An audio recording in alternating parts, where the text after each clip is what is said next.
नए वर्ष पर सबसे ज्यादा चर्चित विषय क्या होता है?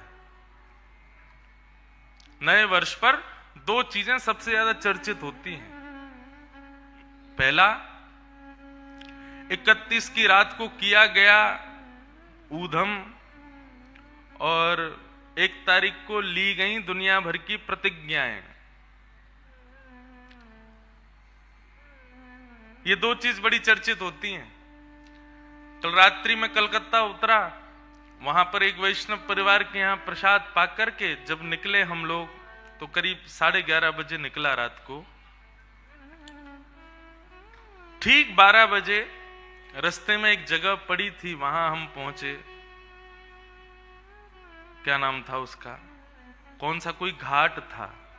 हाँ, कोलाघाट। कोलाघाट हम पहुंचे तो रात्रि के 12 बजे थे, तो थोड़ा जलपान आदि के लिए रुके, पानी पीना, थोड़ा चाय वादी पीने के लिए। उसी समय 12 बजे जैसे ही मैंने गेट खोला, कदाचित मेरे मन से थोड़ी देर के लिए निकल गया था कि नव वर्ष है, और जैसे ही गेट खोला है महाराज, ऐसा लगा कि मैं भूतों की दुनिया में आ गया हूं। दुनिया भर के भटाके बम फोड़े जा रहे हैं, और महाराज आकाश में जहां देखो वहां धुआं ही धुआं दिखाई दे रहा है। हमारे भारत का भविष्य, एक मोटरसाइकिल पर 6-6 लोग बैठे हैं, यहां से वहां भग रहे हैं, हल्ला मचा रहे हैं, चीख रहे हैं, चिल्ला रहे हैं। कोई मदिरा पान कर रहा है, कोई बीड़ी सिगरेट पी रहा है, कोई नाच रहा है, हंस रहा है। देख करके, और मैं उन सबके बीच में बैठ करके, वहां एक छोटा सा स्थान था, वहां बैठ के अपना चाय नाश्ता सब कर रहे थे। वो स्थिति देख करके हृदय में इतनी घबराहट हो रही थी। ये भविष्य है भारत का, अपने दिन की शुरुआत ऐसे कर रहे हैं। आज कितने युवाओं ने तो रात्रि 12 बजे का सेलिब्रेशन तो किया होगा, लेकिन सुबह का सूर्योदय नहीं देखा होगा। आज सुबह का पहला सूर्योदय कितने बजे हुआ, कैसा हुआ, उस सूर्य का स्वागत नहीं किया होगा।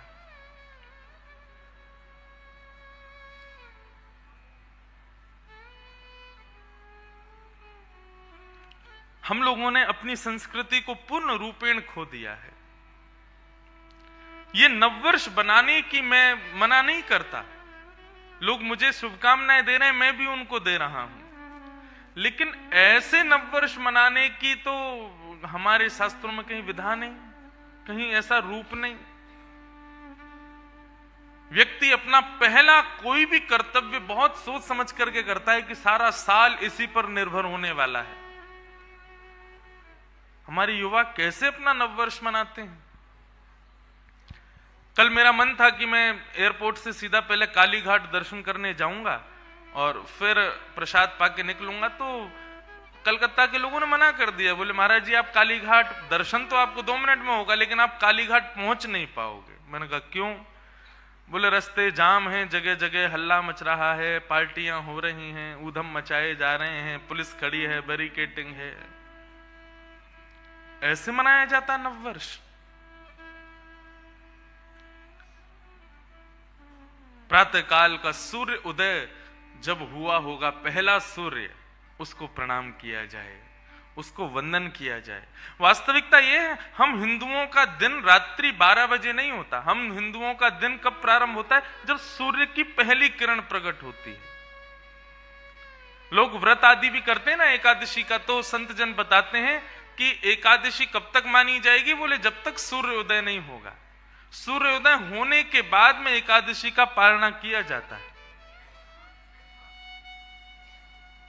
हम हिंदू हैं, प्रकाश से हमारा दिन प्रारंभ होता, अंधेरे में नहीं। परंतु कौन समझाए आज के इन बालकों को? और देखो एक बात कहूं, कोई नहीं समझा सकता, स्वयं के माता पिता ही समझा सकते हैं। उनके माता पिता ही उनको ये ज्ञान दे सकते हैं कि उन्हें क्या करना है, कैसे करना है। इसलिए इन विषयों पर थोड़ा अब तो विचार करने का क्या मतलब, अब तो निकल गया नववर्ष। लेकिन बच्चों को ये बात समझाई जाए, हमारे युवाओं को इस बात का थोड़ा सा बोध कराया जाए।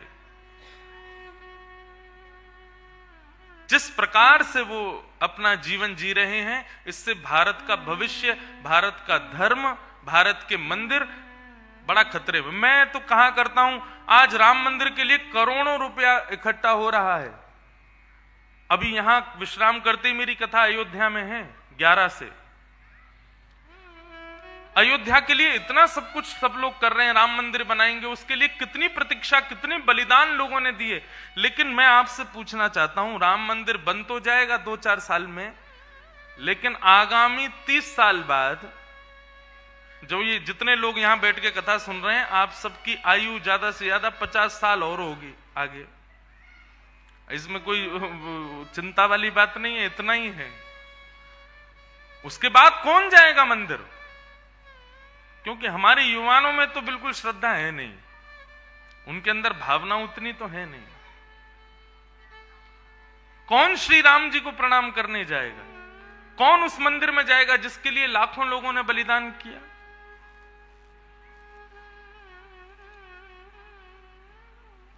आज रिवॉल्यूशन के रूप में, एक शपथ के रूप में, एक प्लेज के रूप में माता पिता को लेनी चाहिए कि हम अपने बालकों को संस्कारी बनावें, हम अपने बालकों को वैदिक सनातन धर्म क्या है ये सिखावें, ये बतावें।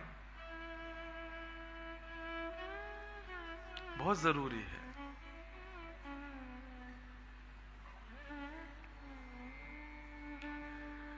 श्रीमद् भागवत का जो महात्म का प्रथम श्लोक है, 3 बातें इसमें बताई गई हैं। कौन कौन सी 3 बातें? सबसे पहला भगवान का रूप, दूसरा भगवान का कर्म और तीसरा भगवान के गुण। एक प्रकार से एक छोटा आइडेंटिफिकेशन है भगवान का। तो सबसे पहली बात बोल रहे हैं, सच्चिदानंद रूपाय। भगवान के 3 रूप हैं, सत्य, चैतन्य और आनंद। सच्चिदानंद। ठाकुर जी का सबसे पहला स्वरूप है सत्य। एक बात कहूं, हमने ठाकुर जी को स्वीकार किया, लेकिन कैसे स्वीकार किया? अब मैं नित्य हर महीने वृंदावन जाऊंगा, हर महीने गोवर्धन की परिक्रमा लगाऊंगा, हर महीने खाटू श्याम जी प्रणाम करने जाऊंगा, श्रीनाथ जी दर्शन करने जाऊंगा। इन सब क्रियाओं से ठाकुर जी स्वीकार होंगे नहीं। यदि इन 3 रूपों को स्वीकार कर लिया जो मैं अभी बता रहा हूं, तो समझिएगा कि आपने ठाकुर जी को स्वीकार किया है। आप बिहारी जी जाते हैं, हर 6 महीने में गोवर्धन जाते हैं, खाटू श्याम जाते हैं, श्रीनाथ जी जाते हैं, और उससे आप ये मान लें कि ठाकुर जी को आपने स्वीकार कर लिया, तो ये बात नहीं बैठेगी। लेकिन आप भले ही 6 महीने में श्रीनाथ जी नहीं जा पाते, गोवर्धन नहीं जा पाते, लेकिन ठाकुर जी के इन 3 स्वरूपों को आपने स्वीकार कर लिया, तो सब स्वीकार है। और ठाकुर जी के 3 स्वरूप कौन से हैं? पहला सत्य। सत्य स्वीकार तो हम सब करते हैं, लेकिन कैसे स्वीकार करते हैं? कि मुझसे कोई झूठ ना बोले, सब लोग मुझसे सच बोलें। इस बात में हम लोग सत्य को स्वीकार करते हैं, लेकिन जब खुद की कहने की बारी आती है तो हमसे सत्य बोला नहीं जाता। हम इस रूप में सत्य को स्वीकार नहीं कर पाते।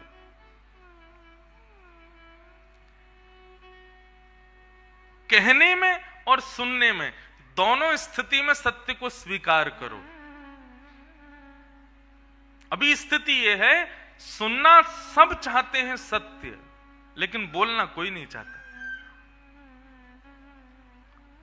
सत्य स्वीकार करो।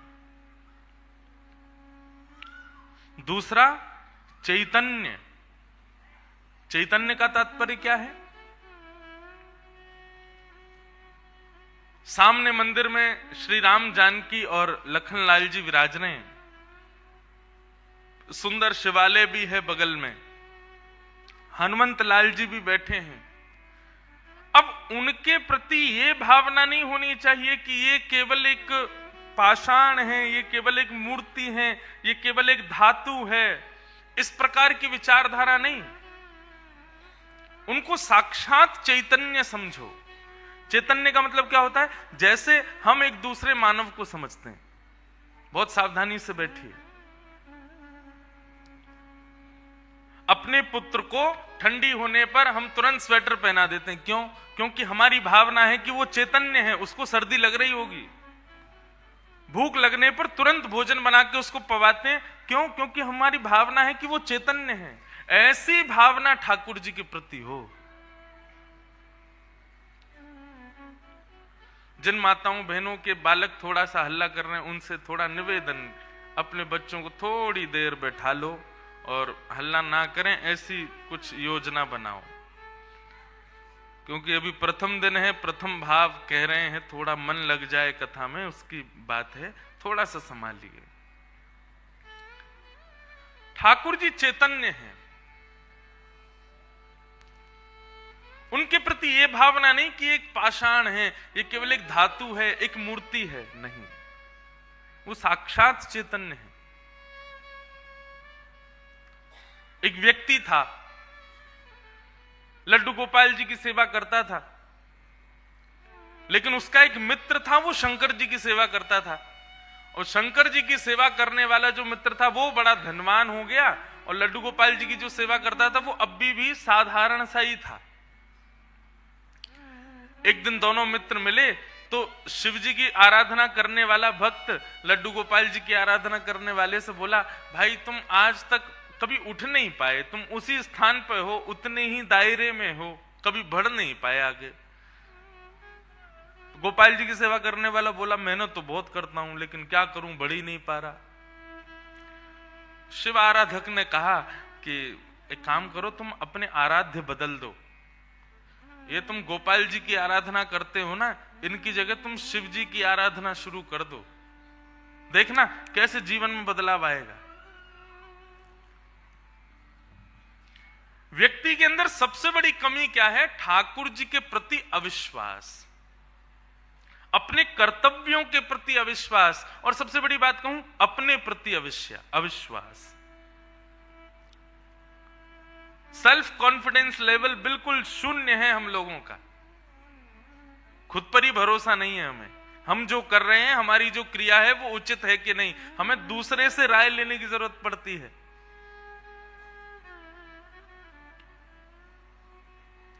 ठीक है, गुरुजनों से, विद्वत जनों से, श्रेष्ठ जनों से पूछना चाहिए, लेकिन ऐसे नहीं कोई भी मिल जाए उससे तुरंत पूछ लेना, हम ऐसा करते हैं, ऐसा ठीक है कि नहीं, ये करते हैं, ये ठीक है कि नहीं, ऐसा करते हैं, ये उचित है कि नहीं। नहीं, सबसे मत पूछो। अब उस व्यक्ति ने यही किया कि गोपाल जी को ले जाकर के तो अलमारी में रख दिया, दूसरे दिन एक शंकर जी ले आया, और शंकर जी का बढ़िया रुद्राभिषेक करके, त्रिपुंड लगा करके, बढ़िया ज्योत नैवेद्य आदि सब अर्पित करके, अगरबत्ती जला करके ओम नमः शिवाय का जाप करने लगा। और अब तक गोपाल जी की सेवा करता था, वो गोपाल जी अंदर बैठा दिए एक अलमारी में, उनकी सेवा बंद। ओम नमः शिवाय का जाप करने लगा। जैसे ही इसका जाप पूर्ण हुआ, मालाओं को नेत्रों से लगा करके इसने शंकर जी को प्रणाम किया, तभी देखता है कि अगरबत्ती का जो धुआं था ना, वो उसी अलमारी की तरफ जा रहा था जहां गोपाल जी बैठे थे। तो इसके मन में भावना आई कि आज तक इनकी आराधना करता रहा तो मुझे कभी कुछ दिया नहीं, आज तक भी मैं सामान्य हूं, और अब मैं शंकर जी की आराधना कर रहा हूं, उनको नैवेद्य धूप दीप दिखा रहा हूं, तो अगरबत्ती की सुगंधी भी उनको नहीं लेने दे रहे, खुद ले रहे हैं अंदर अलमारी में बैठ के। रुको, इनको अभी बताता हूं। उठ करके गया, अलमारी खोल करके जैसे ही गोपाल जी को पकड़ने लगा, इतने में ही गोपाल जी सच में प्रकट हो गए, और उस प्रकट होकर के उसका हाथ पकड़ लिया। जैसे ही गोपाल जी प्रकट हुए, उस भक्त ने कहा, बोले भगवान आप प्रकट हो गए?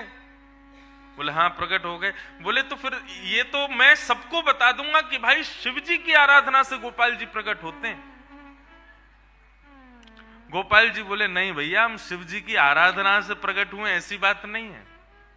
तुम शिव आराधना करो, सूर्य आराधना करो, चंद्र आराधना करो, किसी की भी आराधना करो, उससे हमको कोई दिक्कत नहीं है। लेकिन आज हम प्रकट किस लिए हुए, ये ध्यान से सुनना।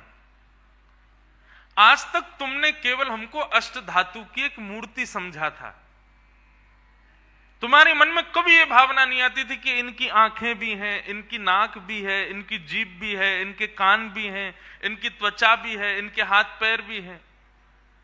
परंतु आज जब वो अगरबत्ती का धुआं सहज ही मेरी तरफ आ गया, तो तुम्हारे मन में ये भावना आई कि अगरबत्ती की सुगंधी मैं ले रहा हूं, मतलब मैं जड़ नहीं हूं, मैं चैतन्य हूं।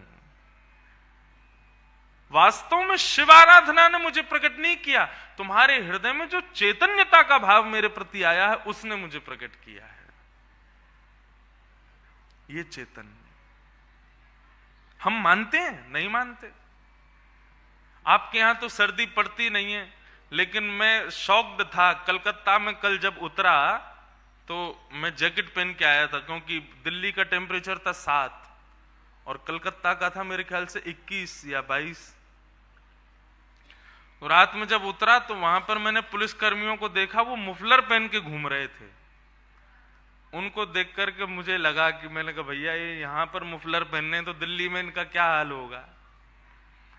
आपके बंगाल में तो सर्दी हमारे लायक तो नहीं पड़ती, पर ऐसी शीतकाल में कई लोग घरों में सेवा करते हैं, ठाकुर जी को स्नान कराते हैं और स्नान के लिए शीत जल से ही स्नान करा देते हैं। ये भी विचार नहीं करते कि थोड़ा जल जो है थोड़ा गुनगुना कर लें, इसको थोड़ा उष्ण कर लें।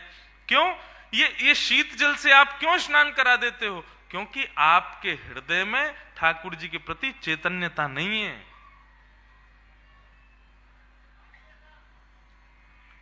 ये चैतन्यता का भाव हो। मैं ये बात इसलिए कह रहा हूं कि ठाकुर जी का स्वीकारीकरण तभी होगा जब ये 3 चीजें होंगी, सत्य, चैतन्य और आनंद। सबसे पहले सत्य को स्वीकार करो, उसके बाद ठाकुर जी चैतन्य हैं यह स्वीकार करो, उनके प्रति चैतन्यता का भाव रखो। और तीसरा आनंद। आनंद किसे कहते हैं?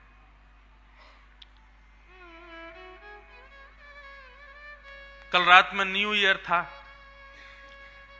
और लगभग भारतवर्ष के सब युवाओं ने 10 बजे ही 9 बजे ही अपने घरों का त्याग कर दिया होगा और 10, साढ़े 10, 11 बजे से नाचना शुरू किया होगा और ज्यादा से ज्यादा 12:30 बजे 1 बजे वे सब पस्त हो गए होंगे, हार गए होंगे, थक गए होंगे और थके हारे आकर के घर पर आके सो गए होंगे। और उनसे सुबह किसी ने पूछा रात्रि में कैसा रहा? हाँ अच्छा लगा, ठीक था, सुख मिला। परंतु आप सब लोग,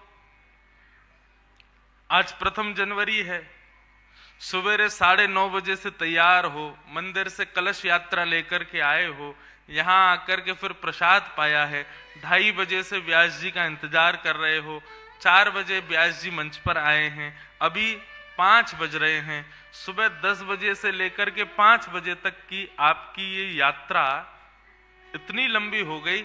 लेकिन अभी आप अगर दर्पण निकाल के अपना मुखमंडल देखोगे तो एक अद्भुत प्रसन्नता मुख पर प्रकट हो रही है। इसी को आनंद कहते हैं।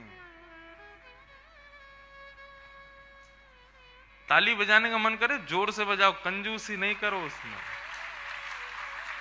और एक बात कहूं, ताली तभी बजाना जब समझ में आवे, जबरदस्ती भी बजाने की जरूरत नहीं है। हाँ? अभी पहला दिन है, थोड़ी पहचान हो जाए मेरी और आपकी, हम लोगों की। पहले अभी तो इंट्रोडक्शन चल रहा है। कल परसों में जब सबके चेहरे मुझे पता चल जाएंगे, आपको भी मैं पता चल जाऊंगा, फिर आएगा महाराज नंद घर आनंद भयो जय कन्हैया लाल की।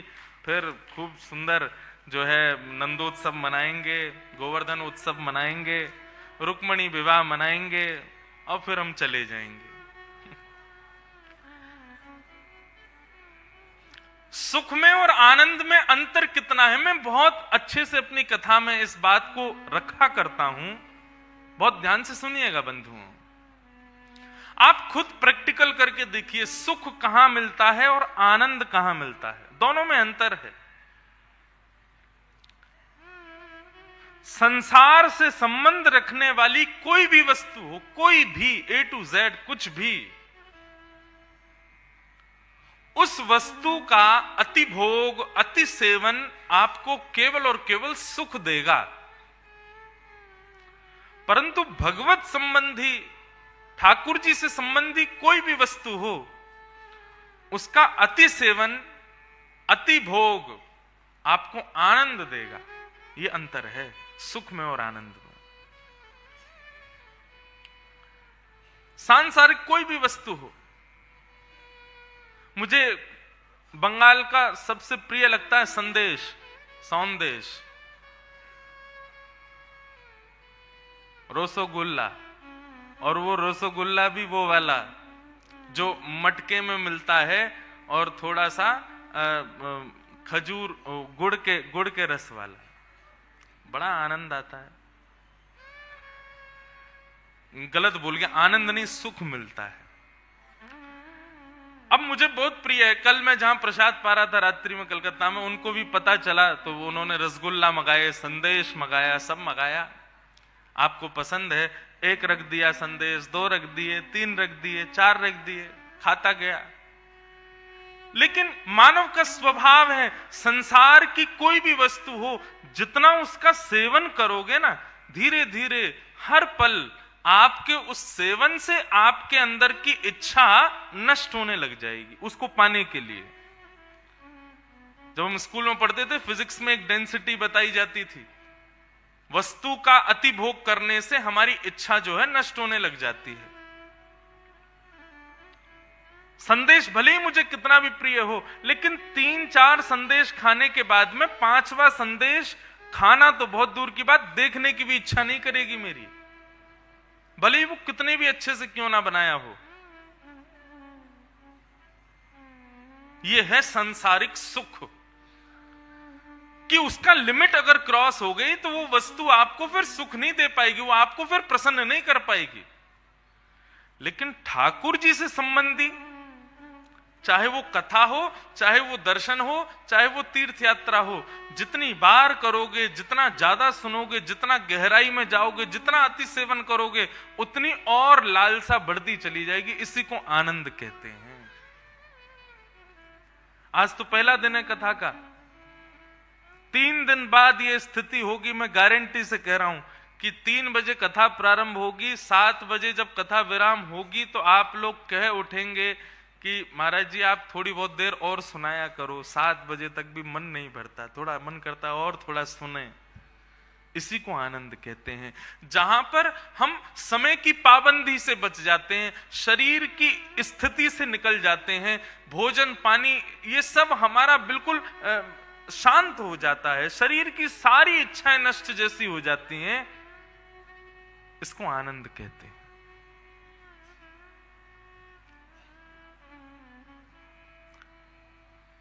यही अंतर है सुख में और आनंद में।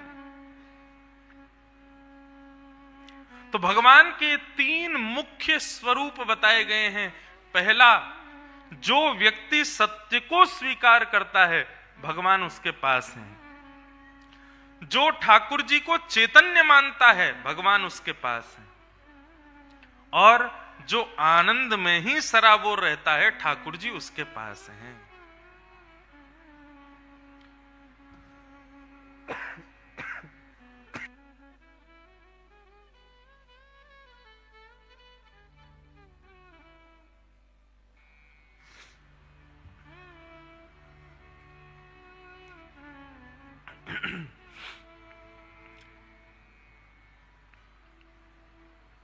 सच्चिदानंद रूपाय, भगवान के ये 3 रूप हैं। ऐसे ही भगवान के 3 कर्म हैं। ठाकुर जी करते क्या हैं? तो कहते हैं विश्वोत्पत्त्यादि हेतवे, विश्व का पालन करना, विश्व की उत्पत्ति करना, पालन करना और संहार करना, ये भगवान के 3 कर्म हैं। और ठाकुर जी के 3 गुण हैं।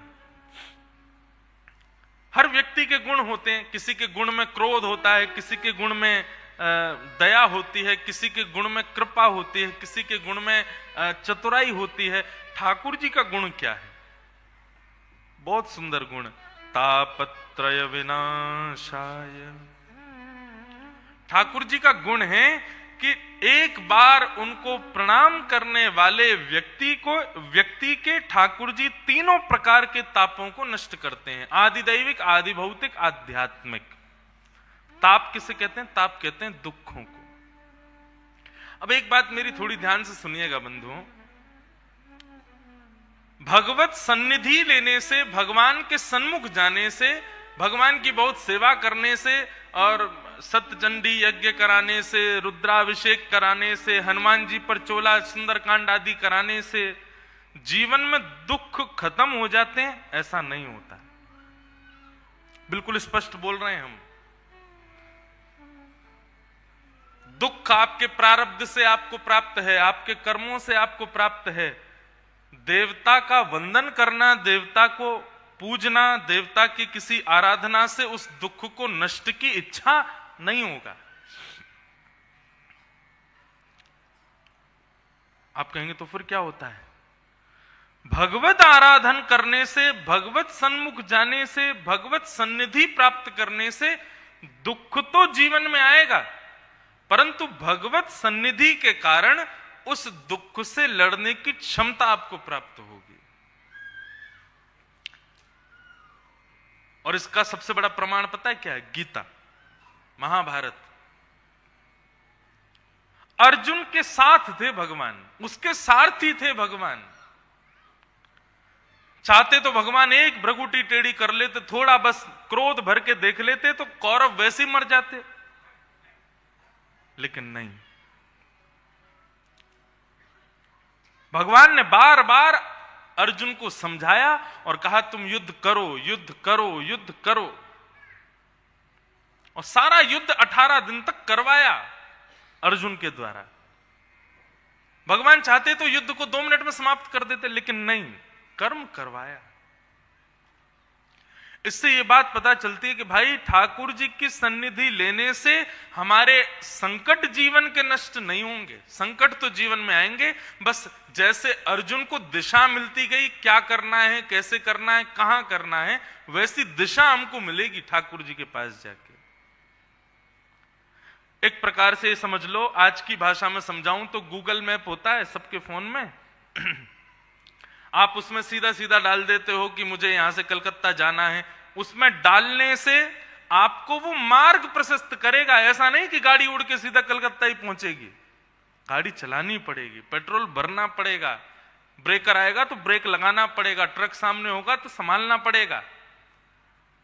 मार्ग वो आपको बता देगा कि ऐसे ऐसे ऐसे यहां से घूम के जाना है, इस रोड पर ट्रैफिक ज्यादा मिलेगा तो यहां से ऐसे घूम जाना, यहां ट्रैफिक मिलेगा तो ऐसे घूम जाना, तुम अपने स्थान पर इतने बज के इतने मिनट पे पहुंच जाओगे। ठीक ऐसे ही ठाकुर जी की सन्निधि है। ठाकुर जी की सन्निधि प्राप्त करने से, समक्षता प्राप्त करने से, उनके सन्मुख जाने से ठाकुर जी केवल मार्ग प्रशस्त करेंगे, चलना तुमको खुद पड़ेगा। कर्तव्य क्रियाशील आपको ही करना पड़ेगा, ठाकुर जी नहीं करेंगे उसको। लोग मेरे से आके पूछते हैं, हम इतना भजन करते हैं, हम इतने सुंदरकांड के पाठ करते हैं, गंगा जी का जलपान करते हैं, गोपाल जी की इतनी सेवा करते हैं, सब कुछ करते हैं, फिर भी हमारे जीवन में दुख क्यों है? यदि ठाकुर जी की सेवा करने से सुख मिलता तो सबसे सुखी मीराबाई होती। कभी उठा के पढ़िए चरित्र मीराबाई का। न परिवार ने साथ दिया, न समाज ने साथ दिया, न किसी ने, और फिर भी मीराबाई अपने ठाकुर जी को लिए। भाई छोड़या बंधु छोड़या, छोड़या जग सोई। भाई छोड़या बंधु छोड़या, छोड़या जग सोई।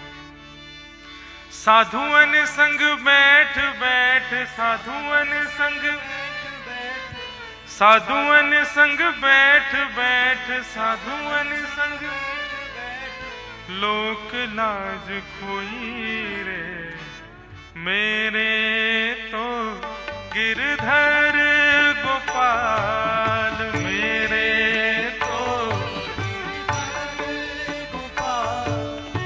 मेरे तो गिरधर गोपाल, मेरे तो गिरधर गोपाल, दूसरो न कोई, दूसरो न कोई, मेरे तो गिरधर गोपाल, दूसरो न कोई, दूसरो न कोई, ओ मेरे तो गिरधर गोपाल, मेरे तो गिरधर गोपाल, दूसरो न कोई, दूसरो न कोई, मेरे तो गिरधर गोपाल, मेरे तो गिरधर गोपाल, मेरे तो गिरधर गोपाल। भाई छोड़या बंधु छोड़या, छोड़या जग सोए, साधुअन संग बैठ बैठ लोक लाज खोई। कुछ भी नहीं था मीराबाई के पास, केवल विश्वास अपने गोपाल के प्रति, अपने गिरधर के प्रति। कितने संकट मीराबाई के जीवन में आए। संकट दूर होते हैं ठाकुर जी की सन्निधि में जाने से, ऐसा नहीं है। संकट तो आएंगे, पर उन संकटों से लड़ने का, उन संकटों से जूझने का बल जरूर ठाकुर जी प्रदान करते हैं, ये बात है।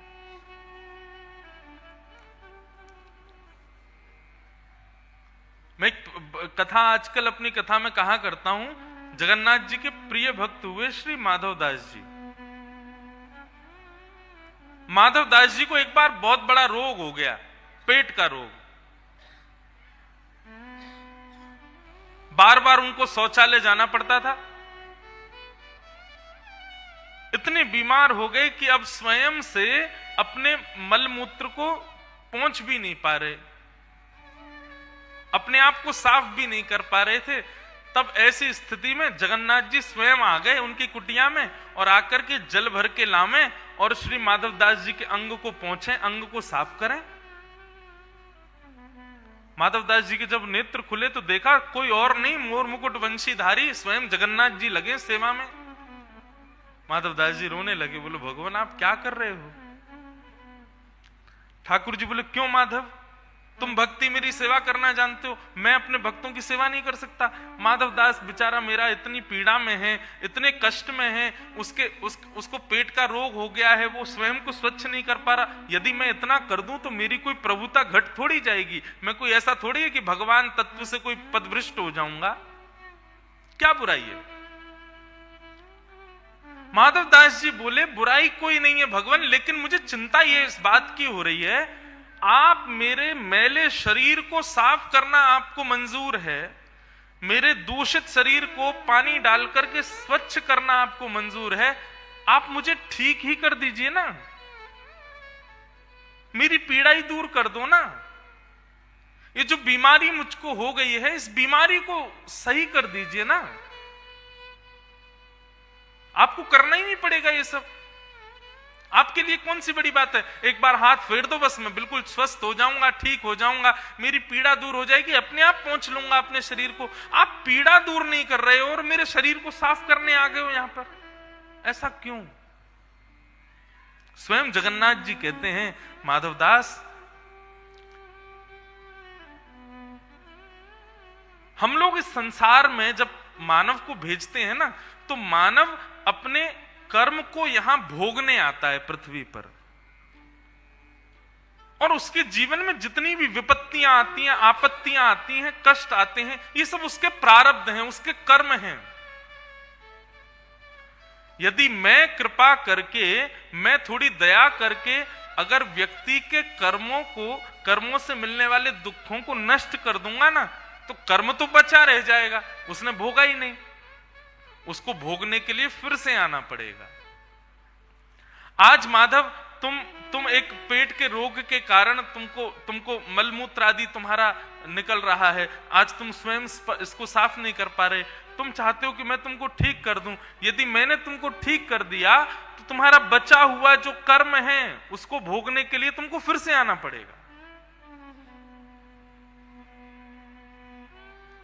इसलिए जब मैं किसी से बहुत प्रेम करता हूं और बहुत जल्दी अपनी प्राप्ति कराने की इच्छा रखता हूं ना, तो उसके सारे संचित कर्मों को एक संग भुगवा देता हूं। जितना हो सके जल्दी जल्दी भोग ले, जल्दी जल्दी छुटकारा पा इस संसार से, निकल तू यहां से जल्दी।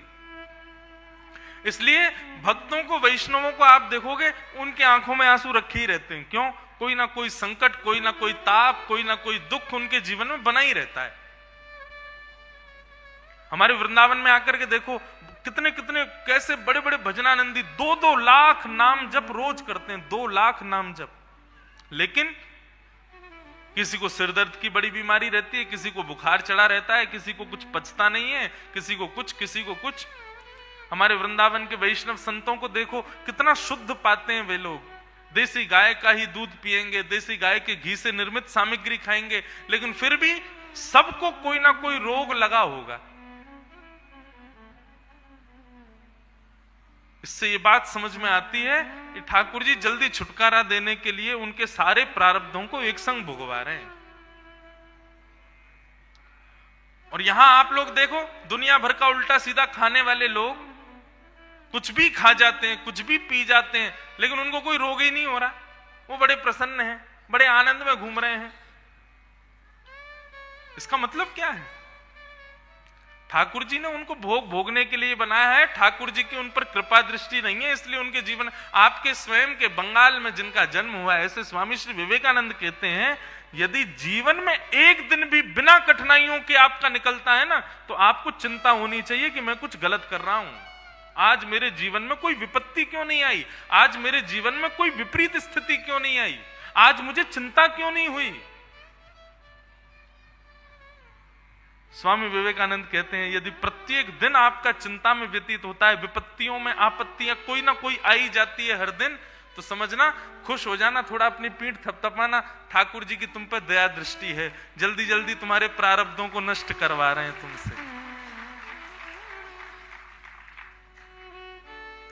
मुझसे लोग आके कहते हैं, महाराज जी, कई बार लोग मिलने आते हैं, महाराज जी हम बहुत दुखी हैं, बहुत कष्ट है, भोजन के लिए भी धन नहीं होता, बिजली का बिल भरने के लिए भी धन नहीं होता।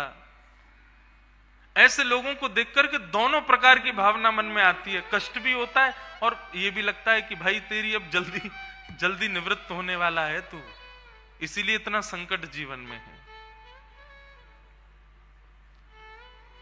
इसलिए आज इस बात को गांठ बांध लीजिए कि भगवत सानिध्य से कष्ट दूर नहीं होता, कष्ट से लड़ने का, कष्ट से जूझने का बल मिलता है। नाम जप करने से, हनुमान चालीसा करने से, कथा सुनने से, शंकर जी पर जल चढ़ाने से, देवी पूजा करने से, आदि आदि इन सब कर्तव्यों से आपके कर्म पूरे नहीं होंगे, क्रियाएं पूरी नहीं होंगी, आपके जीवन के कष्ट दूर नहीं होंगे, बस आपको बल मिलेगा, आपको विवेक मिलेगा। स्वयं श्री तुलसीदास जी महाराज कहते हैं, बिन सत्संग विवेक न होई और राम कृपा बिन सुलभ न सोई। सत्संग करने से, भगवत सन्निधि जाने से विवेक मिलता है। एक विवेक का मतलब क्या है? विवेक का मतलब शुद्ध बुद्धि, सद असद का ज्ञान करवाने वाली बुद्धि, वो विवेक से प्राप्त होती है। और विवेक कथा से प्राप्त होता है। सत्संग से प्राप्त होता है।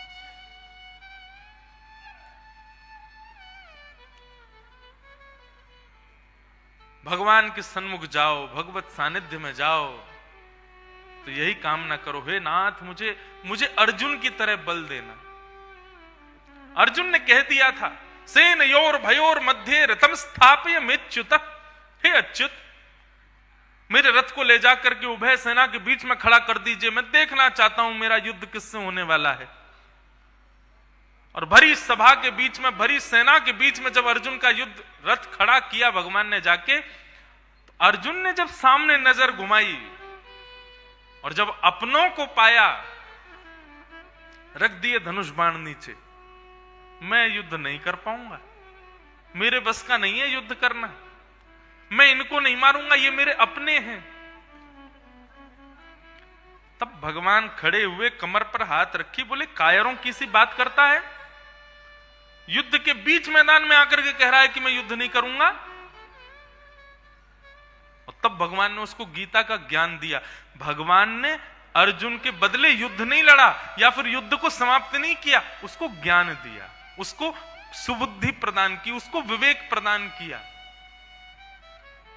10 अध्याय बाद भगवान पूछते हैं, अर्जुन अब तेरा मोह कैसा है? तब अर्जुन कहता मेरा मोह चला गया। भगवान बोले नहीं, अभी और सुन। 8 अध्याय और सुनाए। तब पूछा, अर्जुन अब तेरा मोह कैसा है? तब अर्जुन कहता है, नष्ट मोह स्मृतिर्लब्धा, अब मेरा मोह नष्ट हो गया। भगवान कहते हैं अब धनुष बाण उठा और युद्ध कर, जीतेगा हारेगा इसकी चिंता मत कर, अपना कर्तव्य कर, अपना कर्म कर। वाह, उठाया धनुष बाण और लड़ने लगा। कौन्तेय जीत गया 18 दिन में। ऐसा ही हम सब अर्जुन हैं, हम सब भयभीत होते हैं अपने जीवन रूपी महाभारत से युद्ध करने के लिए। कभी कभी ऐसे दुर्योधन दुशासन हमारे सामने आके खड़े हो जाते हैं। ये दुर्योधन दुशासन कौन है? हमारी जीवन की विपत्तियां, संकट, यही दुर्योधन दुशासन है। ऐसे ऐसे दुर्योधन दुशासन जीवन में आ जाते हैं, घबरा जाते हैं हम। हमारे धनुष बाण क्या है, हमारी क्रियाएं, हमारे कर्तव्य सब कांपने लगते हैं। अब क्या करें हम? बैक ऑफ नहीं करना है, युद्ध को वहीं छोड़ करके नहीं जाना है। युद्ध च, लड़ो, कर्तव्यनिष्ठ हो जाओ। जैसे ही लगे कि अब थोड़े मन में अब उथल पुथल चल रही है, जीवन जीने में अब लग रहा है कि कोई सार नहीं है, या अब स्थिति ऐसी है कि अब कुछ करने को समझ नहीं आ रहा है, उसी समय आजकल सबके पास में ये फोन है, तुरंत किसी सज्जन की कथा सुनो और महाराज 10-15 मिनट कथा सुनना, आधा घंटा कथा सुनना, कथा सुनने के बाद में कथा बंद करके अपने कर्म को, कर्तव्य को करने में लग जाना, आप सफल हो जाओगे, आपकी वो क्रिया सफल हो जाएगी।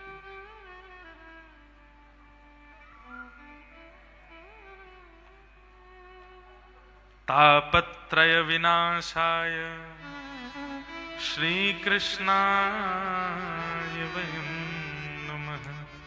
ऐसे श्री कृष्ण को हम बारंबार प्रणाम करते हैं। बंधुओं, एक प्रकार से ये भी समझ सकते हैं कि भगवत शरणागति करने से, भगवत सानिध्य लेने से संकट तो जीवन में आएगा, लेकिन बिना भगवत सानिध्य के जितना कष्ट वो संकट देगा ना, भगवत सानिध्य के बाद उतना कष्ट नहीं देगा। पीड़ा तो होगी लेकिन उतनी नहीं होगी। मीराबाई को भी विष पिलाया था, ध्रुव प्रहलाद के अभी हम चरित्र सुनेंगे, सबके जीवन में संकट आया है, लेकिन ठाकुर जी का सानिध्य लेने से, ठाकुर जी का सामिप्य होने के कारण वो कष्ट इतना अनुभव नहीं हुआ, इतना पता नहीं चला उसका। ये भगवत सानिध्य का प्रतिफल है।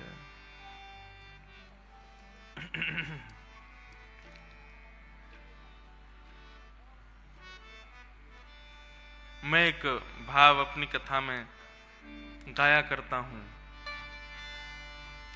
ठाकुर जी पर भरोसा करके अपने कर्तव्यों को जियो, और इस बात को दृढ़ निश्चित कर लो कि हमारे साथ हैं ठाकुर जी सदा।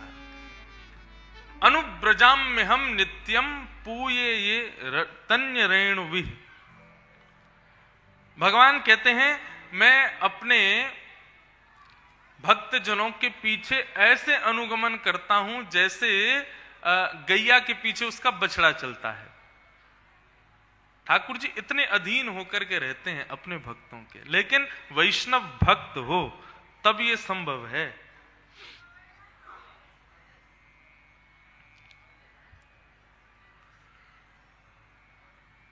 भागवत के महात्म के प्रसंग को सुने।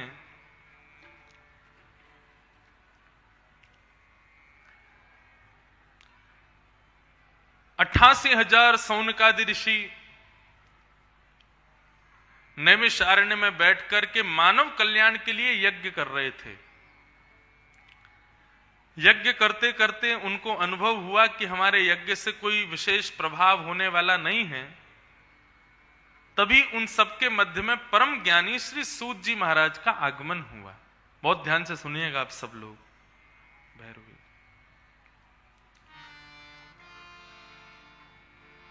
सूत जी से सबने जाकर के प्रश्न किया, बोले प्रभु मानव कल्याण के लिए हम लोग हवन कर रहे हैं, यज्ञ कर रहे हैं, परंतु इतने दिन हो गए अभी तक हमको नहीं लगता कि इससे कोई विशेष लाभ होने वाला है। कृपा करके आप बताइए हमें क्या करना चाहिए। श्रेष्ठ से श्रेष्ठ भगवत प्राप्ति का कलयुग में साधन क्या है ये बताइए। सूत जी महाराज कहते हैं श्रीमद् भागवतम शास्त्रम कलौ कीरेण भाषितम। इस कलिकाल में भगवत प्राप्ति का सर्वोत्कृष्ट यदि साधन कोई है तो वो सत्संग है, और उन सत्संगों की श्रृंखला में भी श्रीमद् भागवत की कथा सर्वश्रेष्ठ है। सौनकादि ऋषि बोले हम क्षमा करें पर हम जानना चाहते हैं कि भागवत इतनी श्रेष्ठ क्यों है, भागवत ग्रंथ को इतना ऊंचा दर्जा क्यों मिला है, कृपा करके हमें बताइए।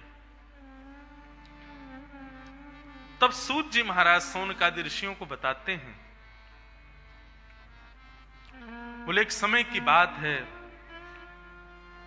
सनक सनंदन सनातन सनत कुमार ये भगवान के प्रथम अवतार हैं। सनक सनंदन सनातन सनत कुमार, इन चारों ने भागवत का सुंदर प्रवाह श्री नारद जी को सुनाया। सौनकादि ऋषि बोले ये संभव नहीं हो सकता। क्यों? क्योंकि नारद जी श्रापित हैं, एक जगह टिक करके 7 दिन तक बैठ नहीं सकते, तो फिर ये संभव कैसे हुआ, कृपा कर हमें बताइए। तब बताते हैं कि एक बार नारद जी महाराज बद्रीनाथ में विचरण कर रहे थे। तभी सौनकादि ऋषियों ने उनके मुखमंडल को देखा और देख करके वे समझ गए कि नारद जी बड़ी चिंता में हैं। नारद जी से पूछा कि नारद जी आपकी चिंता का कारण क्या है।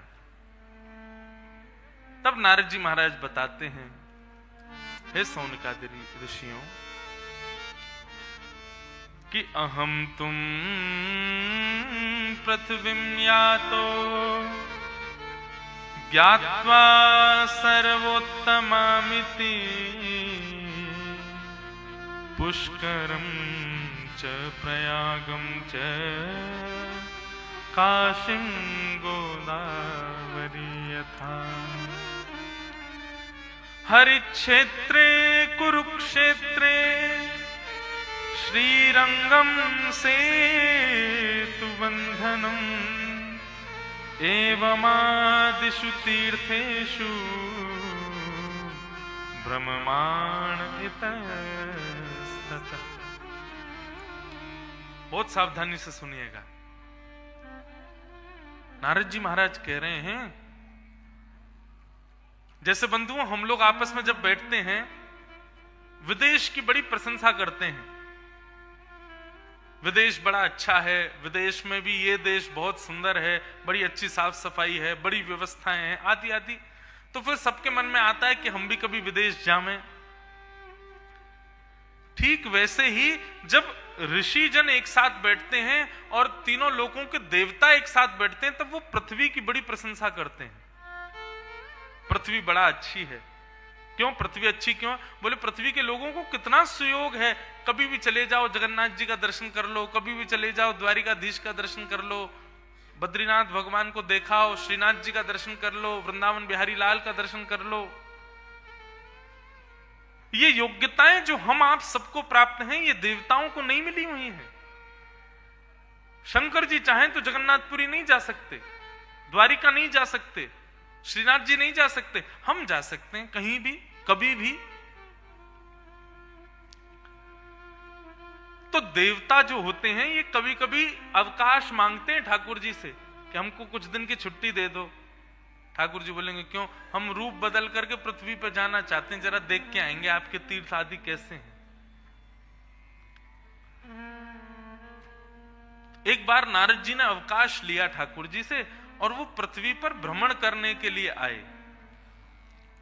कहां कहां गए यहां सब लिखा है।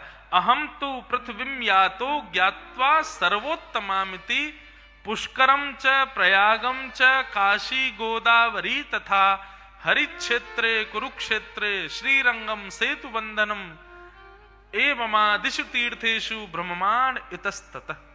सब जगह गया, लेकिन मैंने सब जगह क्या देखा?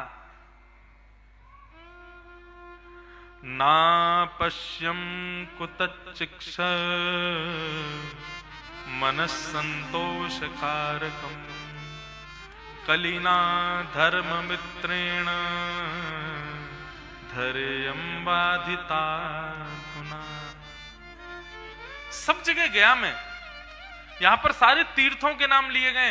वे कह रहे हैं कि इन तीर्थों का नाम लेकर के मैं कह रहा हूं कि इन तीर्थों में फिर भी थोड़ी बहुत शांति थी, लेकिन जो स्थान तीर्थ नहीं है वहां तो बिल्कुल ही अशांति थी, मन को कहीं भी शांति नहीं मिल रही थी। अब यहां पर पूरे अध्याय में हम लोग कैसे हैं, हमारा स्वभाव कैसा है, वो सब बताया गया है। नारद जी बोले कैसे हैं लोग? बोले सत्यम नास्ति, सत्य नहीं बोलते। तपह नास्ति, तप यानी कि भजन नहीं करते। शौचम यानी कि पवित्रता नास्ति। दया नास्ति, दानम नास्ति। तो फिर क्या करते हैं? बोले उदर भरिणो जीवाह, केवल पेट कैसे भरे इसी का विचार करते रहते हैं 24 घंटे। पृथ्वी के लोग कैसे? सत्य नहीं बोलते। भजन तो केवल दिखावे के लिए करते हैं, करते नहीं है। लेकिन तपह नास्ति। शौचम पवित्रता, दिखाते जरूर हैं कि हम देखो 3 बार नहा रहे हैं दिन में। अरे बाहर से नहाने से क्या होगा, अंदर तो पूरा मैल भरा पड़ा है। पवित्रता नास्ति। हर व्यक्ति को देख लिया मैंने जाकर के। नारद जी कहते हैं सबकी एक ही डिमांड है, कैसे भी करके पेट भरना चाहिए। उदर भरिणो जीवा। और कैसे लोग हैं? बोले मंदाह सुमंद मतयो मंद भाग्या ह्युपद्रुता पाखंड निरता संतो विकृता सपरिग्रह। एक प्रकार से मैं ये सब पढ़ रहा हूं ना नारद जी की बातें, तो एक प्रकार से मुझे भी वही दिख रहा है जो कल रात में मुझको 12 बजे दिख रहा था। ऐसा ही था दृश्य।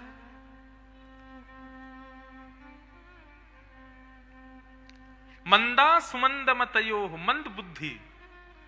एक प्रकार से मैं धोती बगलबंदी में उन सब के बीच में था, तो वो लोग मुझे ऐसे देख रहे थे कोई एलियन आ गया है क्या। न्यू ईयर पार्टी में ये धोती वाला कहां से आ गया। मेरे माथे का तिलक देख करके, चोटी देख करके वो उपहास का पात्र समझ रहे थे मुझको। लेकिन मैं भी मंद मंद मुस्कुरा रहा था। मैं भी कह रहा था कि भाई उपहास का पात्र मैं नहीं हूं, ये सब हैं। अपने दिन की शुरुआत, अपने नववर्ष की शुरुआत कैसे भूत बन के कर रहे हैं। दुर्गंध आ रही है, धुआं निकाल रहे हैं मुख से, चिल्ला रहे हैं, चीख रहे हैं, मोटरसाइकिल पर बैठे हैं, जोर जोर से रेस लगा रहे हैं, हॉर्न दबा रहे हैं। ऐसी स्थिति में ये भूतों वाले कार्य कर रहे हैं सब।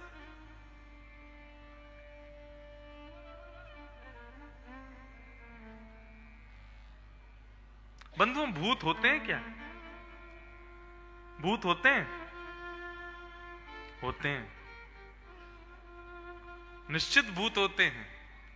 और आपको पता है भूत कौन बनता है? हमारे एक रसिकाचार्य कहते हैं, भजन बिन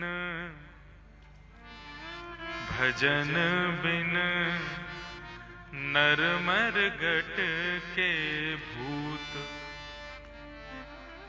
जो भजन नहीं करता, जो कथा नहीं सुनता, जो तिलक नहीं लगाता, जो कभी संतों को प्रणाम नहीं करता, कभी विद्वानों के सामने झुकता नहीं, कभी ब्राह्मणों को पंडितों को देख करके एक बार नीची नजर करके दंडवत ना करता हो, मंदिर में जाके ठाकुर जी की आराधना ना करता हो, ऐसी सुंदर कथाओं को, सत्संग को, ज्ञान को ना श्रवण करता हो, ये सब जो ना करता हो वो भूत ही है, वो इंसान नहीं है, वो मानव नहीं है।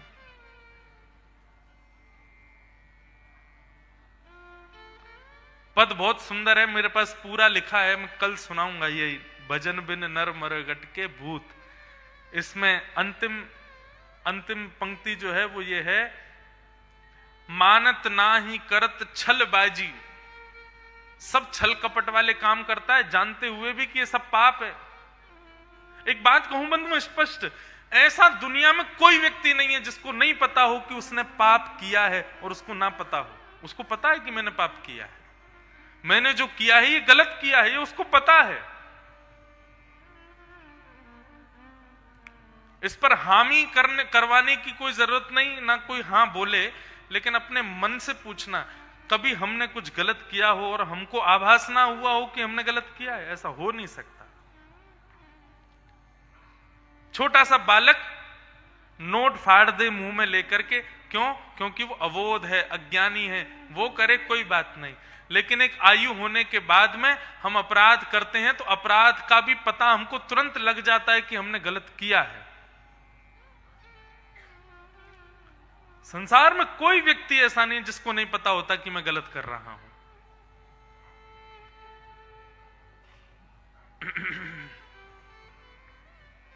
नववर्ष ऐसा ही होके रह गया है। जो गलत काम छुप करके करते हैं 365 दिन, बस वही काम 1 जनवरी को खुल के होता है रात में। है तो गलत।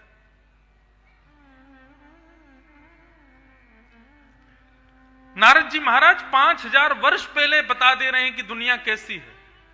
मंदा सुमंद मतयो, कैसी बुद्धि है लोगों की? मंद बुद्धि है। जिस काम को करने में 5 मिनट लगना चाहिए, उस काम को करने में 10 मिनट लगाते हैं हम लोग। मंदा सुमंद मतयो, मंद भाग्य, हमारे भाग्य भी मंद हो गया है हमारी बुद्धि की वजह से। और यहां पर लिखा है, पाखंड निरताह संतोह विरक्ता सब परिगृह। संतों के रूप में तो केवल चोला दिखाई देता है, जटा दिखाई देती है, त्रिपुंड दिखाई देता है, पीले वस्त्र दिखाई देते हैं। अंदर से देखो तो साक्षात पाखंड की प्रतिमूर्ति हैं। पाखंड निरता संतो विरक्ता सब परिग्रह। दिखाने को ऐसा दिखाएंगे कि हम विरक्त हैं, हम सन्यासी हैं, लेकिन अंदर ही अंदर सब परिग्रही हैं, सबका परिवार है। बस दुनिया के सामने दिखाते हैं कि हम विरक्त हैं। अब यहां इतना कटु सत्य लिखा है, कितनी बातें ऐसी वो मैं कह नहीं सकता मंच पे। नारद जी महाराज ये सब देख करके बड़े उदास हो गए, हताश हो गए। नारद जी बोले, मैं सब जगह भ्रमण करता करता, यहां पर एक और चीज लिखी है, क्या? कन्या विक्रीडनो लोभात पतिनाम च कलंकनम। विवाह नहीं होता है, कन्या का विक्रय होता है, बेची जाती है कन्या दहेज के साथ में मिला करके। जो विवाह का संबंध दो रिश्तेदारों का प्रेम मिलन होता है, दो संबंधियों का एक भाव मिलन होता है, उसको लोगों ने व्यापार बना दिया है। इस प्रकार सबका बात बताते हुए बड़ी दुखी, बड़े बड़े व्यथित मन से श्री नारद जी महाराज कहते हैं, मैं सब जगह विचरण करता करता करता करता मैं वृंदावन पहुंचा। और वृंदावन जाकर के मैंने क्या देखा?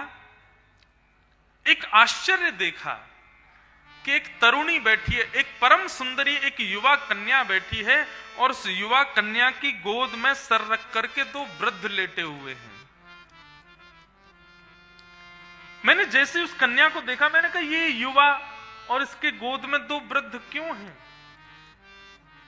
तब मैंने उस कन्या से पूछा, देवी तुम कौन हो और तुम युवा हो, अपनी गोद में तुमने दो वृद्धों को क्यों लिटा रखा है और तुम रो क्यों रही हो?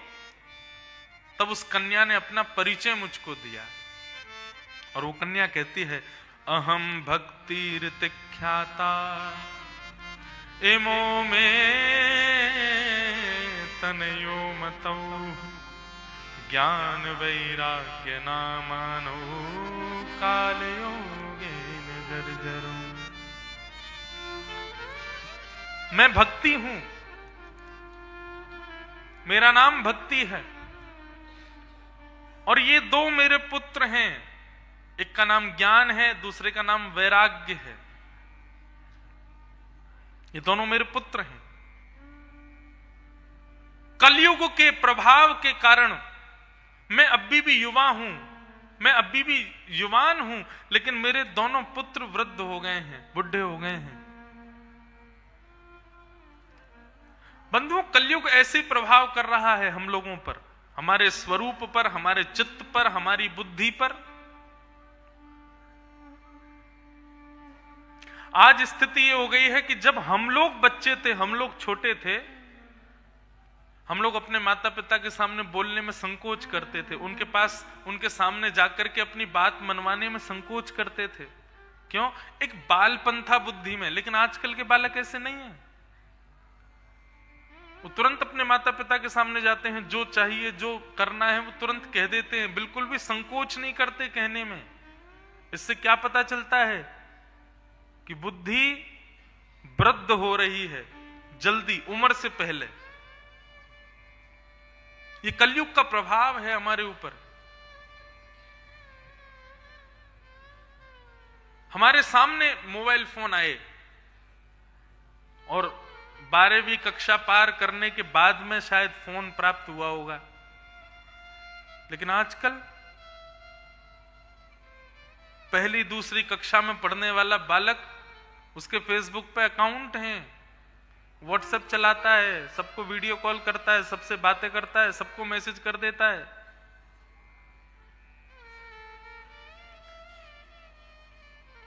मेरी दीदी का एक बालक छोटा सा है अभी, और उसको पता चले मैं कहीं कथा करने गया हूं, अपनी मां के फोन से व्हाट्सएप पे वॉइस रिकॉर्ड करके बोल देगा, मामू मेरे लिए ये लिया ना। सुनकर के आनंद तो आता है कि बच्चा बात कर रहा है, लेकिन कभी कभी मन में आता है कि इतना तीव्र दिमाग, ये हम इसको हम एडवांस दिमाग नहीं बोलेंगे, ये एडवांस नहीं है बच्चे, ये वृद्ध हो रहे हैं बहुत जल्दी।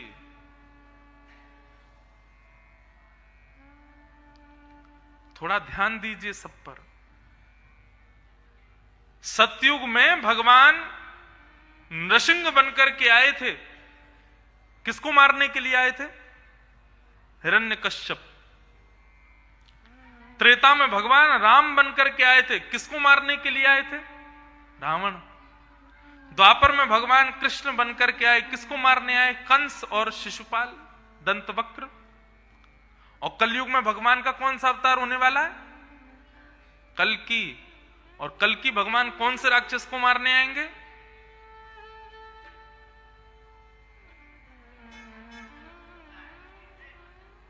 यही राक्षस है कलयुग का।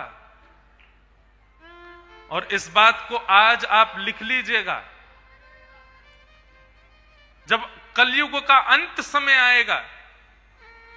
देखिए, राक्षस किसको कहते हैं? हिरण्यकश्यप कौन था?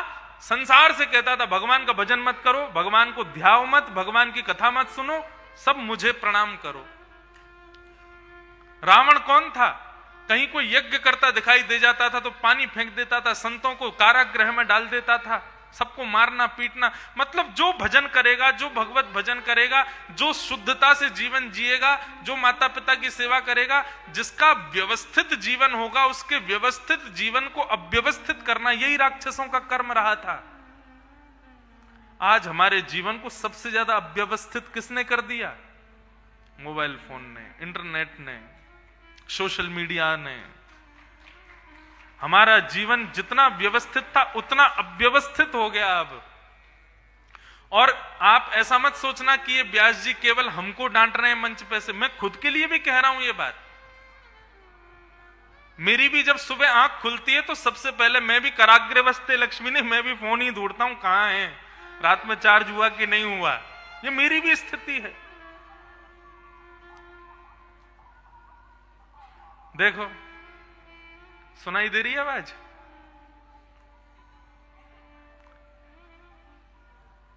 इसी को नष्ट करने आएंगे, मुझे लगता है ऐसा। इसी ने हमको अव्यवस्थित कर दिया है, इसी ने हमारे जीवन को बिल्कुल धूमिल करके रख दिया है। आज स्थिति ये हो गई है कि आदमी पहले अपनी आयु पूरी करके मृत्यु को प्राप्त होते थे, 100 साल का जीवन जी लिए, अब मृत्यु आ जाएगी। फिर धीरे धीरे ऐसा हुआ कि थोड़ा जल्दी विराम लेने लगे, 80-90 में ही प्राण निकलने लगे। फिर धीरे धीरे ऐसा होने लगा खान पान की अशुद्धि के कारण कैंसर जैसी बीमारी, हार्ट अटैक जैसी बीमारी और ना जाने कैसी कैसी बीमारियां शरीर में होने लगी। 60-70 में आयु खत्म होने लगी। लेकिन आप लिख लीजिएगा, आगामी 50, 60, 70 वर्ष बाद व्यक्ति की आयु इसमें आ जाएगी। आने वाले समय में बस इतना कह दिया जाएगा, उसको मारो मत जाके, उसका अपहरण मत करो, उसको किडनैप मत करो, उसका मर्डर मत करो, उसका फोन चोरी कर लाओ। फोन चोरी होते ही व्यक्ति के प्राण निकल जाएंगे, क्योंकि इसी में प्राण चले जाएंगे हमारे। अभी तो ये एक हंसने का विषय है, एक विनोद का विषय है, लेकिन ये बहुत चिंता का विषय भी है। विज्ञान जिस प्रकार से विकसित हो रहा है, विज्ञान जिस प्रकार से नई नई ऊर्जाओं को प्राप्त कर रहा है ना, हमारी बुद्धि भी उतनी ही धूमिल करता जा रहा है।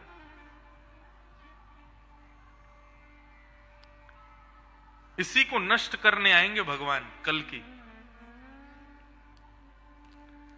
भक्ति महारानी कह रही है, कलयुग के प्रभाव के कारण मेरे दोनों पुत्र वृद्ध हो गए, ज्ञान और वैराग्य। मैं भी वृद्ध हुई थी, लेकिन वृंदावन आकर के मैं तो युवान हो गई, लेकिन मेरे पुत्र अभी भी वृद्ध हैं। आज स्थिति यह है कि भक्ति अभी तक युवान है।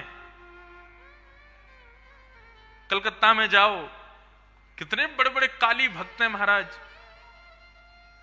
नौ दुर्गा के समय पर तो आपका बंगाल देखने लायक होता है, कैसे अद्भुत अद्भुत पंडाल बनते हैं महाराज। 7 वंडर पूरे विश्व में लोगों ने लाखों समय, लाखों करोड़ों रुपया खर्च करके, इतनी मेहनत करके लोगों ने 7 वंडर बनाए, 8 वंडर बनाए। लेकिन कलकत्ता और बंगाल के क्षेत्रों में नौ दुर्गा के समय पर 7 वंडर फेल हो जाते हैं, ऐसे ऐसे पंडाल बनते हैं देवी के। इसका मतलब क्या है?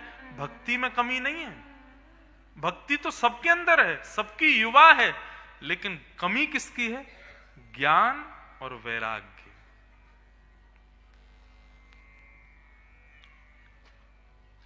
माफ कीजिएगा यदि मैं कुछ गलत कह रहा हूं तो। कुपुत्रो जायेत क्वचिदपि कुमाता न भवति। पुत्र कुपुत्र हो सकता है, लेकिन मां कभी कुमाता नहीं हो सकती। और उन मां के मंदिर में जब हम सुनते हैं कि किसी ने जाके बलि चढ़ा दी, मां कभी स्वीकार नहीं करती। ये ज्ञान की शून्यता है, ज्ञान नहीं है इसलिए ये काम कर देते हैं। और फिर उदाहरण देते हैं, आपके वेदों में, आपके शास्त्रों में, आपके पुराणों में ऐसा लिखा है, नहीं लिखा। शास्त्र क्या आज्ञा करते हैं? जब दैव का दर्शन करने जाओ, जब देवी का दर्शन करने जाओ, तो अपने हृदय में जो अहंकार रूपी, जो तुम्हारे हृदय में बकरा बैठा है, अहंकार, बकरा अहंकार का प्रतीक है। क्यों? मैं, बस मैं, बस यही करता रहता है 24 घंटे। कभी भी ये नहीं कहता आप या तू, ना, मैं, बस मैं, केवल मैं। मेरा घर, मेरा मकान, मेरी दुकान, मेरी फैक्ट्री, मेरे बच्चे, मेरी गाड़ी, मेरा मेरा मेरा मेरा। ये मेरा मेरा करने वाला जो तुम्हारे भीतर जो अहंकार रूपी जो बकरा है, उसकी मंदिर में जाके बलि चढ़ाओ। अपने हृदय के अहंकार की तो नहीं चढ़ाई, एक बेचारे जीव को जाकर के चढ़ा दिया वहां पे। ये है हमारी ज्ञान की शून्यता। हमारी देवी कभी स्वीकार नहीं करती। आप कहोगे तो फिर अपराध लगना चाहिए। अरे वो मां है। बिस्तर पर बालक जब मलमूत्र का त्याग कर देता है तो मां उसको दोष नहीं मानती, उसको भी गुण ही समझती। क्या करें, अबोध बालक है, नहीं जानता, कर जाता है बिस्तर पर। ठीक वैसे ही वह मां भी हमारे द्वारा किए गए दूषित कृत्य को उसी प्रकार स्वीकार कर लेती। कोई बात नहीं, अज्ञानी है, क्या करें इसको, क्या बताएं। वास्तविकता तो यह है, बलि चढ़ाओ, लेकिन किसकी चढ़ाओ? अपने हृदय के अहंकार की चढ़ाओ।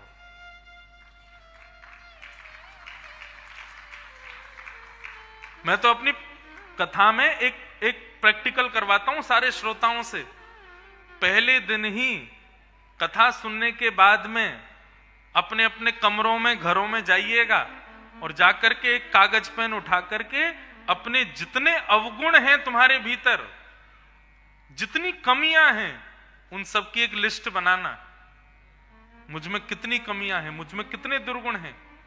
लोग बात करते हैं नए साल पर आप क्या शपथ लेते हैं, क्या? मैं आपसे दिलवा रहा हूं, जिसकी रुचि हो करना, जिसकी नहीं हो बिल्कुल मत करना।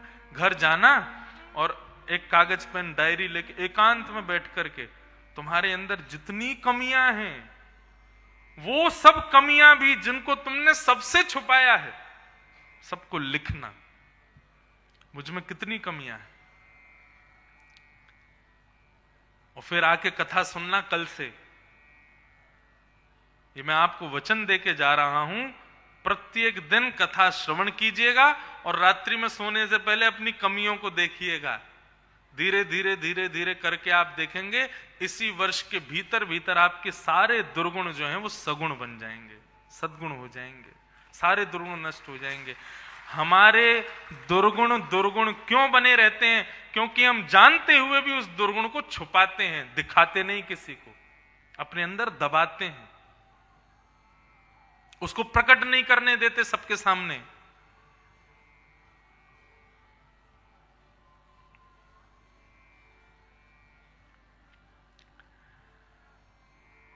भागवत जी के सन्मुख बैठे हो, भक्ति तो सब में है, सिखाने की जरूरत नहीं है। सीखना क्या है? ज्ञान और वैराग्य। अब यहां पर ज्ञान का मतलब बहुत सारी नॉलेज होना ज्ञान नहीं होता है। अगर नॉलेज होना ज्ञान होता ना तो रावण का पुतला नहीं जलाया जा रहा होता दशहरा के दिन। इतना ज्ञानी था, उसका नाम ही दशानन था, 10 सिर वाला था। ऐसा जरूरी नहीं है 10 सिरों के समान बुद्धि उसके पास थी, यह जरूरी बात है। इस पूरे विश्व को बनाने वाले ब्रह्मा के पास भी 4 ही मुख हैं केवल, मतलब 4 बुद्धियां हैं उसके पास में, 4 बुद्धियों के समान उसके पास में बल है। परंतु रावण तो दशानन था, 10 सिर वाला था। कितना बुद्धिमान, कितना विवेकवान, कितना ज्ञानवान। लेकिन ऐसे ज्ञान का क्या जहां पर चरित्र ना हो। तो इससे यह बात सिद्ध हो जाती है कि यहां पर भक्ति के पुत्र ज्ञान का मतलब बहुत नॉलेज होना नहीं है। अगर यह होता तो रावण बहुत नॉलेजेबल था। ज्ञान का मतलब विवेकी होना। कालिदास जिस डाल पे बैठे थे उसी डाल को काट रहे थे,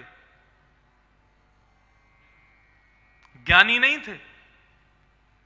लेकिन काली की शरण में गए और काली की ऐसी कृपा हुई, कालिदास ज्ञानी नहीं हुए, कालिदास विवेकी हुए। तुलसीदास ज्ञानी नहीं हुए, तुलसीदास विवेकी हुए। सूरदास ज्ञानी नहीं हुए, सूरदास विवेकी हुए। ज्ञानी होना जरूरी नहीं है, विवेकी होना बहुत जरूरी है। और विवेक क्या है? सद असद का बोध होना, सही गलत का पता लगना, यही विवेक है। और ये विवेक और कहीं नहीं मिलेगा, केवल सत्संग में मिलेगा। भगवान ध्रुव को मिल गए 4 साल की उम्र में, प्रहलाद को मिल गए 5 साल की उम्र में, लेकिन ध्रुव और प्रहलाद को 4 साल की उम्र में, 5 साल की उम्र में मुक्त नहीं किया ठाकुर जी ने। दर्शन देने के बाद में फिर ध्रुव प्रहलाद दोनों को भगवान आज्ञा करते हैं, अब जाओ, जाकर के संसार में रहो और सुनो, मेरा सत्संग करना। किसी ने पूछा, ध्रुव और प्रहलाद को साक्षात भगवान के दर्शन हो गए, फिर उनको सत्संग की क्या जरूरत थी? भगवान बोले, मेरे दर्शन से तुम्हारे नेत्रों को सुख मिल जाएगा, तुम्हारे चित्त को शांति मिल जाएगी, लेकिन तुम्हारे विकार, तुम्हारे अवगुण मेरे दर्शन से नष्ट नहीं होंगे। अवगुण विकार की नष्टता के लिए तो कथा में जाना पड़ेगा, सत्संग में जाना पड़ेगा, संतों को प्रणाम करना पड़ेगा, तभी होगा वो संभव। गोस्वामी तुलसीदास जी महाराज कहते हैं, श्री गुरु चरण सरोज रज, निज मन मुकुर सुधार। पहले मैंने संतों की चरण रज से अपने मन को, अपनी बुद्धि को, अपनी मुख को शुद्ध किया है। उसके बाद वर्णौ रघुवर विमल यश, जोदायक फल चार। गुरुजनों के, संत जनों के चरण में रहने का, उनके पास जाकर उनकी सेवा करने का ये फल मुझे मिला है कि मैं रघुवर का चरित्र लिख रहा हूं। गोस्वामी तुलसीदास जी कहते हैं।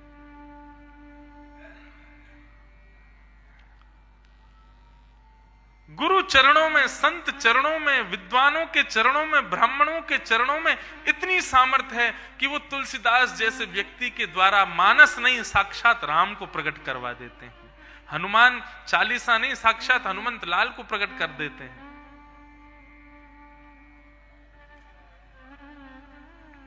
ये गुरु चरण, संत चरण और विद्वानों के चरणों में रहने का ये फल है।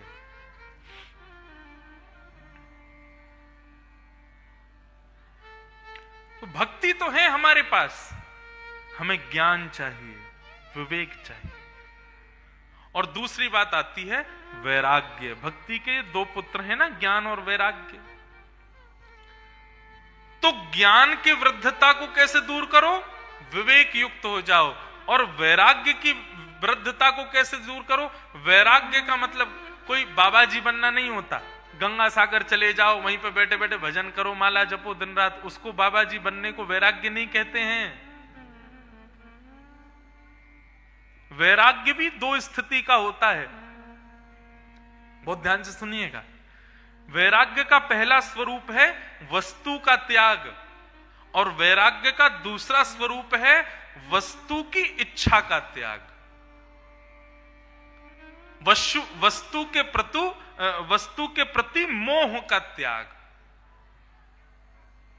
कौन सा वैराग्य उचित है? वस्तु का त्याग या वस्तु के प्रति मोह का त्याग?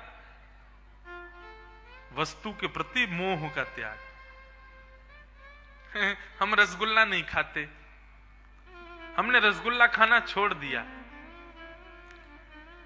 हम रसगुल्ला छूते नहीं। अब क्यों नहीं खाते? क्योंकि खाने को मिलता नहीं है, इसलिए छोड़ ही दिया। एक तो ये स्थिति है, और दूसरी स्थिति क्या है? 56 भोग सामने रखे हैं, संदेश रखा है, रसगुल्ला रखा है, सब सामने रखा है, लेकिन इतनी स्थिति पर भी व्यक्ति कहे कि मैं रसगुल्ला नहीं खाऊंगा, मैं संदेश नहीं खाऊंगा। कौन सा श्रेष्ठ है? वस्तु का त्याग करना श्रेष्ठ है कि वस्तु सामने होते हुए भी उस पर मन ना आना, यह श्रेष्ठ है? वस्तु सामने होते हुए भी उस पर मन ना आना श्रेष्ठ है। मैं बाल ब्रह्मचारी हूं, ब्रह्मचारी ऑटोमेटिक बन गए हो, किसी ने अपनी बेटी तुमको दी नहीं, किसी से ब्याह तुम्हारा हुआ नहीं, किसी ने तुमको पसंद किया नहीं, किसी ने 7 फेरे लेने मंजूर किए नहीं, तो 40 साल की उम्र में आके बोले कि अब किसी ने ब्याह तो किया नहीं, तो क्या करें? प्रतिष्ठा के लिए अपने नाम के आगे ब्रह्मचारी लगा लिया। हम बाल ब्रह्मचारी हैं, हमने कभी ब्याह नहीं किया। तुमने ब्याह किया नहीं कि किसी ने तुमको राजी किया नहीं करने के लिए। और एक ब्रह्मचारी कौन? असंख्य सुंदरी नारियों के मध्य में बैठकर के भी स्वयं पर वशीकृत करके सेल्फ कंट्रोल के साथ कहे मैं बाल ब्रह्मचारी हूं। श्रेष्ठ कौन? वस्तु को त्यागने वाला कि वस्तु के सन्मुख आने पर भी वस्तु पर ना रीझने वाला? वस्तु पर ना रीझने वाला श्रेष्ठ है। कई महात्मा ऐसा नियम बना लेते हैं, हम माताएं बहनों को नहीं देखेंगे, हम माताओं को नहीं देखेंगे, हम स्त्रियों से नहीं मिलते। क्यों नहीं मिलते? तुमको अपने पे विश्वास नहीं, तुमको खुद पर भरोसा नहीं है। वृंदावन में आपके बंगाल के एक महात्मा गए। अच्छा, हमारे वृंदावन में 3 ब बहुत रहते हैं, 3 ब। पहले तो बंदर, दूसरे बनिया, नहीं 4 बार रहते हैं। पहले बंदर, दूसरे बनिया, तीसरे बंगाली और चौथे विरक्त। 4 लोगों से युक्त है वृंदावन। हमारे यहां भजन की परंपरा देखना हो तो वृंदावन के बंगालियों के पास जाओ। आपके बंगाल के अधिकतर जब यहां वैष्णव हो जाते हैं ना लोग, यहां पर सब छोड़ देते हैं, मांस मदिरा आदि, और बिल्कुल भजन में निष्ठ होते हैं, सबसे पहला काम करते हैं कि वो सीधे वृंदावन आ जाते हैं, वृंदावन में रहते हैं, फिर वहीं रह करके भजन करते हैं। तो एक बार एक बंगाल के एक बहुत बड़े ज्ञानी महात्मा वृंदावन गए। उनका नियम था कि वो स्त्रियों से नहीं मिलते थे। उनसे मिलने का एक समय था, उस समय पर बड़े बड़े विद्वान उनके दर्शन करने के लिए जाते थे। लेकिन उन्होंने 2 सेवक इसीलिए रखे थे कि बाहर खड़े रहो, कोई स्त्री आवे तो उससे कह देना यहीं से प्रणाम कर लो, हमारे महाराज जी स्त्रियों से नहीं मिलते। हुआ ये कि एक बार मीराबाई को पता चला कि वृंदावन में ऐसे ऐसे एक संत रहते हैं और बड़े विद्वान हैं, बड़े भजनानंदी हैं, बड़े ठाकुर जी की सेवा करते हैं। लेकिन मीराबाई को यह नहीं पता था कि वो स्त्रियों से नहीं मिलते। तो मीराबाई एक दिन अपना तानपुरा उठाई और सीधी पहुंच गई उनके यहां। बाहर सेवक खड़े थे, बहुत ध्यान से सुनना। सेवकों से कहा कि महाराज अंदर महाराज जी होंगे, उनसे प्रार्थना कर दीजिए, मैं उनका दर्शन करना चाहती हूं। सेवकों का वही नियम था, सबसे मना कर देते थे। उन्होंने स्पष्ट कह दिया, माता हमें क्षमा करना, पर हमारे गुरुजी का नियम है वो स्त्रियों से नहीं मिलते। अच्छा, मीराबाई को कभी आप देखोगे तो मीराबाई का चरित्र कभी आप देखो, मीराबाई थोड़ी सी ना हठीली थी, कभी कभी गलत चीज बर्दाश्त नहीं करती थी। उसके लिए वो चाहे उनको बोलना पड़ जाए, थोड़ा बोलती थी। मीराबाई ने जैसे ही सुना कि सेवक कह रहे हैं हमारे महाराज जी स्त्रियों से नहीं मिलते, तो मीराबाई ने पहले तो व्यंग में एक हंसी और फिर हंस करके बोली, वृंदावन में केवल एक ही पुरुष है और वो है श्री कृष्ण। उनके अलावा वृंदावन में यदि महादेव भी आते हैं तो गोपी बन करके आते हैं, गोपेश्वर महादेव। हमारे वृंदावन में शंकर जी को भी प्रवेश नहीं मिला। जब शिव आए कैलाश से दौड़ते हुए तो गोपियों ने कहा कि महाराज पहले गोपी बनो तब अंदर प्रवेश मिलेगा। तब हमारे वृंदावन में श्री गोपेश्वर महादेव गोपी बनकर के नथनी पहन करके महाराज विराजे। मीराबाई कहती हैं वृंदावन में केवल एक ही पुरुष है और वो है योगेश्वर कृष्ण। उनके अलावा वृंदावन में सब स्त्रियां हैं, सब गोपियां हैं। कह दीजिएगा अपने गुरुजी से वृंदावन में पुरुष बनने की कोशिश ना करें। वृंदावन में प्रवेश करने वाला एक छोटा सा कीड़ा भी स्त्री के समान है। यहां पुरुष तो केवल एक ही है और वो है नंद नंदन। और ऐसा कहकर के मीराबाई चली गई।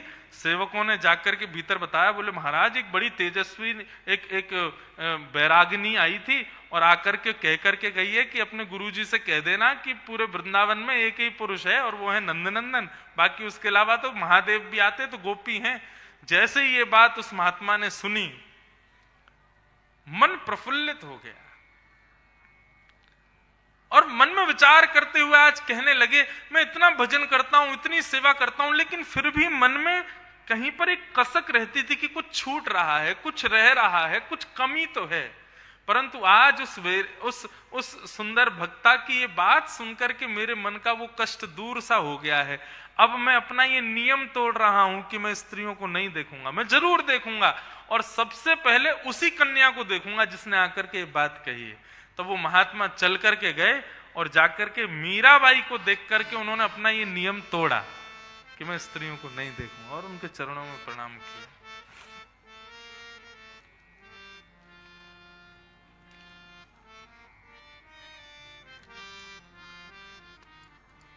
तो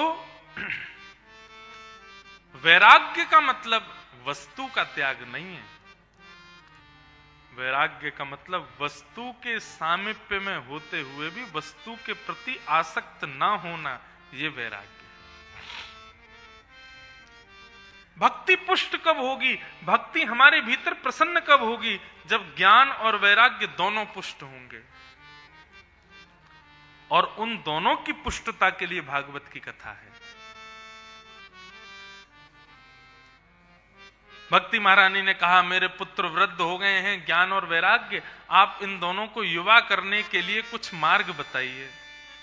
नारद जी बोले, रुको, इनको मैं अभी गीता का पाठ सुनाता हूं, अभी इनको वेद वेदांत सुनाता हूं। अब जितनी देर गीता का पाठ सुनाते, वेद वेदांत सुनाते, उतनी देर तो उनकी वृद्धता दूर हो जाती, उनके सफेद बाल काले पड़ जाते, उनकी झुर्रियां दूर हो जाती। लेकिन जैसे ही गीता और वेद वेदांत का पाठ पूरा होता, फिर से वृद्ध हो जाते। नारद जी महाराज बोले, क्या किया जाए? तब नारद जी ने भगवान से प्रार्थना की, बोले, भगवान आज्ञा करो, क्या करूं मैं? तो भगवान ने आज्ञा की कि एत दर्थुम तो सत्कर्म, सत्कर्म करो। नारद जी बोले, सत्कर्म, सत्कर्म कोई एक नहीं होता, बहुत सारे होते हैं, कौन सा करना है? तब नारद जी पूछने के लिए विविध विविध संतों के पास जाते जाते बद्रीनाथ पहुंचे और वहां उन्होंने सनत कुमारों से पूछा कि भक्ति ज्ञान वैराग्य की प्रसन्नता के लिए, पुष्टता के लिए सत्कर्म बताइए, सत्कर्म क्या है? तब सनत कुमारों ने बताया कि सत्कर्म सूचको नूनम ज्ञान यज्ञ स्मृतो बुधै श्रीमद् भागवतालाप सतु गीत सुखा। बहुत प्रकार के सत्कर्म हैं, परंतु यदि सबसे श्रेष्ठ सत्कर्म तुम पूछ रहे हो तो वो है ज्ञान यज्ञ। कोई करता है द्रव्य यज्ञ, कोई करता है अन्न यज्ञ, कोई करता है वस्त्र यज्ञ, आदि आदि यज्ञ सब लोग करते हैं। परंतु सबसे श्रेष्ठ यज्ञ कौन सा है? बोले, हजारों की तादाद में लोगों को ज्ञान जहां मिले, उस यज्ञ को करवाने वाला व्यक्ति सबसे बड़ा सत्कर्म कर रहा है। आपने अन्न का यज्ञ किया, भंडारा किया, गांव के सब लोगों ने आकर के भोजन किया, सबकी भूख निवृत्त हो गई, तो वो पुण्य तो है, लेकिन कब तक पुण्य है? जब तक उनको दोबारा भूख नहीं लगेगी, जब तक उनका पेट भरा हुआ है तब तक पुण्य है। दोबारा भूख लगती है, आपका पुण्य खत्म। आपने वस्त्र वितरण किए, वस्त्रों का पुण्य कब तक टेकेगा? जब तक वो वस्त्र उस लेने वाले व्यक्ति के प्रयोग में आ रहा है। जैसे ही वो वस्त्र विदीर्ण हो जाएगा, नष्ट हो जाएगा, उसके योग्य नहीं बचेगा, आपका पुण्य खत्म। लेकिन यदि किसी को ज्ञान प्रदान किया, ज्ञान कभी नष्ट नहीं होता, ज्ञान कभी खत्म नहीं होता। गोपियां गोपी गीत में श्रीमद् भागवत में कहती हैं, भुवि गृणन्ति ते भूरिदा जनाः। इस संसार में सबसे बड़ा दानी यदि कोई है तो वो कथा कहने वाले वक्ता हैं। आप कहोगे, महाराज जी पहले दिन आती अपनी बड़ाई कर रहे हो। मैं अपनी बड़ाई नहीं कर रहा। भागवत में 18,000 श्लोक हैं और 18,000 में से 15,000 श्लोकों में श्रोताओं की बड़ाई की गई है और 18,000 में से केवल 2 श्लोकों में भागवत वक्ताओं की बड़ाई की है, या तो ध्रुव जी महाराज ने या फिर ब्रज की गोपियों ने। गोपियां कहती हैं इस संसार का सबसे बड़ा दानी कथा गाने वाला है। तब पूछा किसी ने, क्यों? बोले क्योंकि संसार का हर व्यक्ति दान करता है पर लेने वाले से खर्च हो जाता है, पर वक्ता जो वाणी का दान करता है वो लेने वाला कितना भी चाहे उसको खर्च नहीं कर पाएगा, उसको कभी नष्ट नहीं कर पाएगा।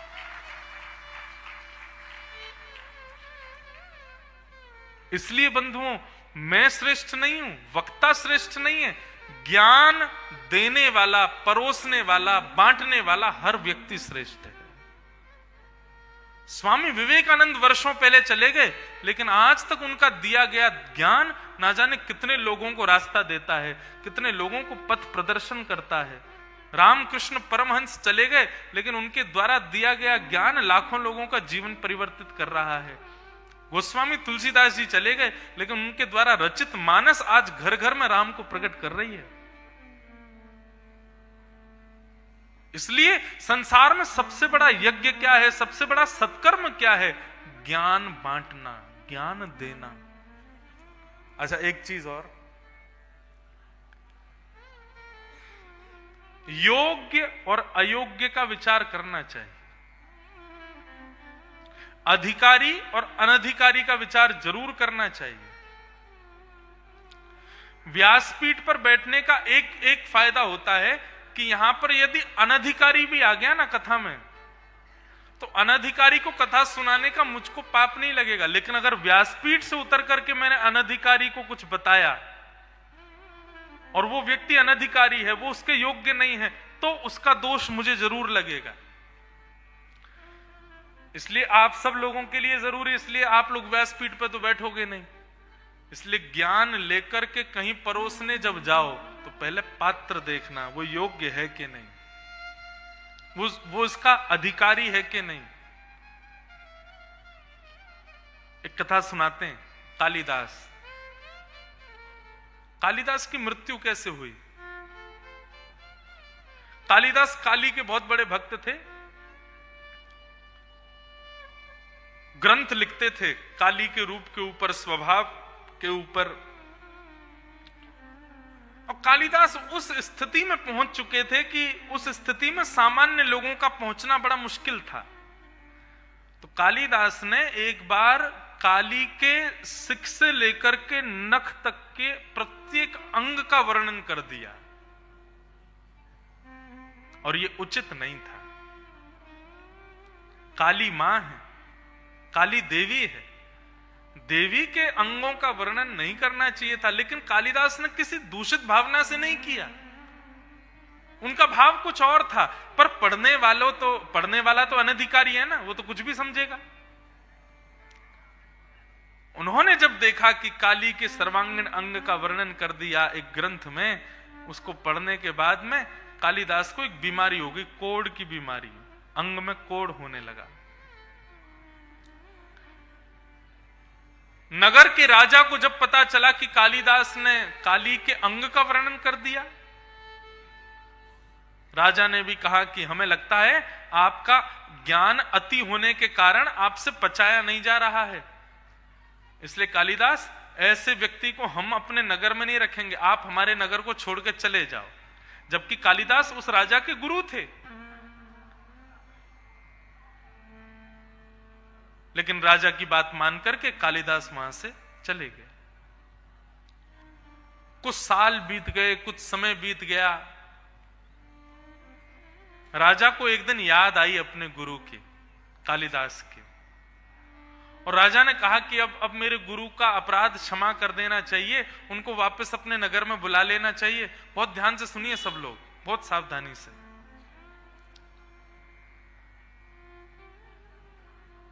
तो कालिदास के गुरु उस राजा, कालिदास के शिष्य उस राजा ने एक श्लोक लिखा, पर उस श्लोक को आधा लिखा, पूरा नहीं लिखा। और क्या लिखा था, बहुत ध्यान से सुनना। कमले कमलोत्पत्ति श्रूयते न तु दृश्यते,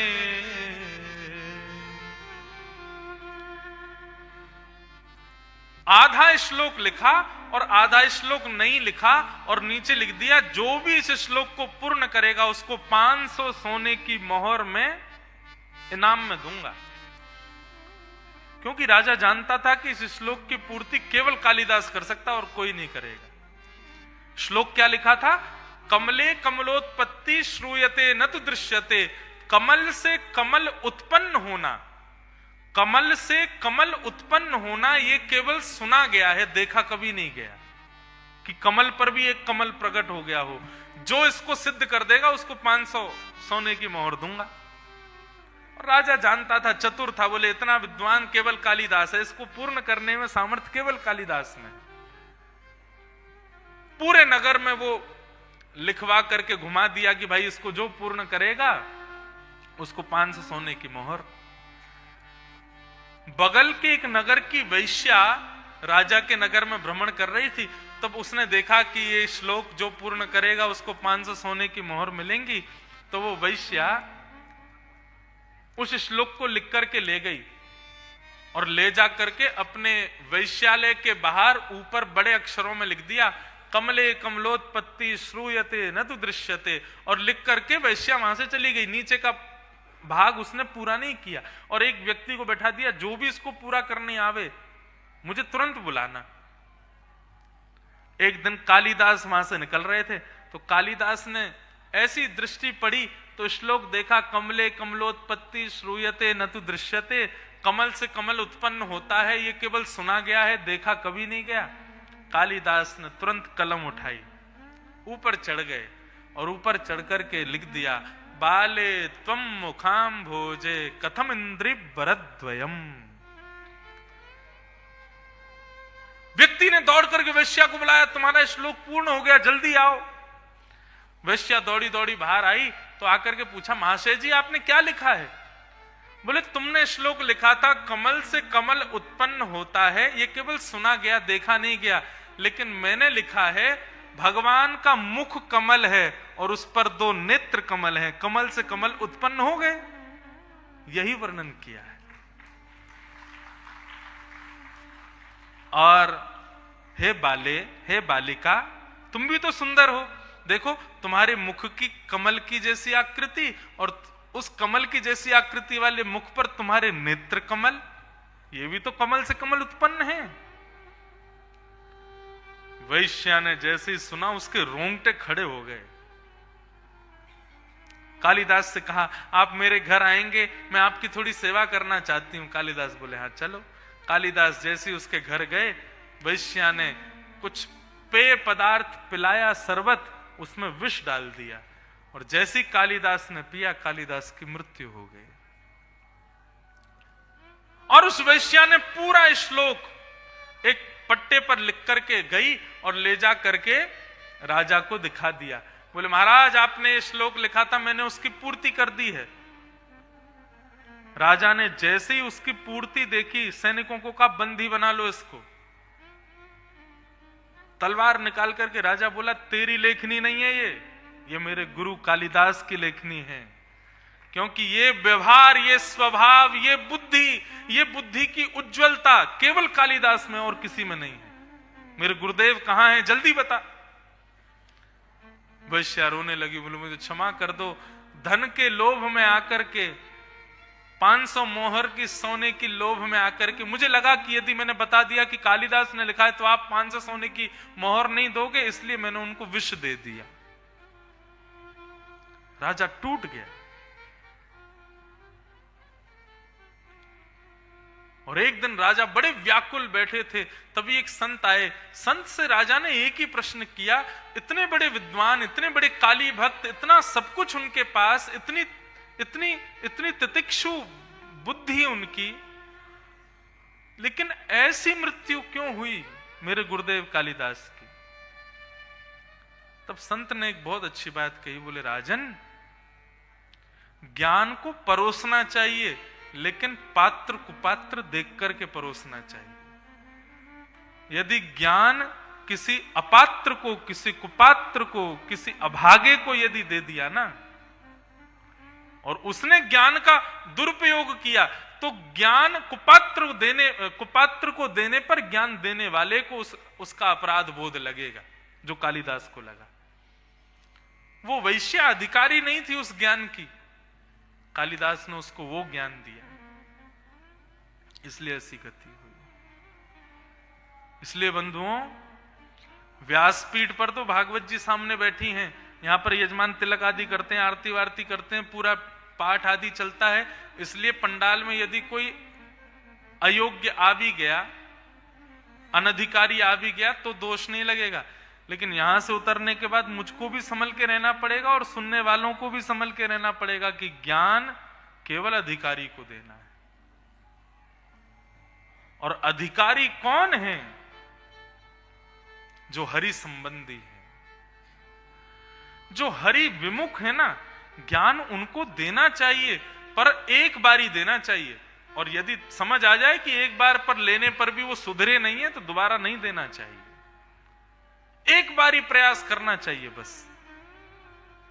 लेकिन दिख जाए कि अभी भी इनके जीवन में कोई बदलाव नहीं, हमारे द्वारा कही गई बात की कोई वैल्यू नहीं करते, ये उस पर जो हमने बताया उस पद चिन्हों पर चलते नहीं, बस अब खुद मौन हो जाओ, फिर उसके बाद उसको कुछ बताना नहीं है, एक ही बार बोलना है बस।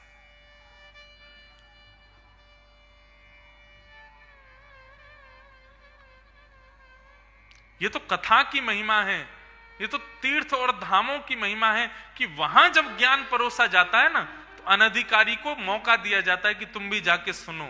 यदि अपने जीवन को बदल सको तो यहां बदल लेना, नहीं तो अनधिकारी को, अयोग्य को ज्ञान देना वर्ज्य है।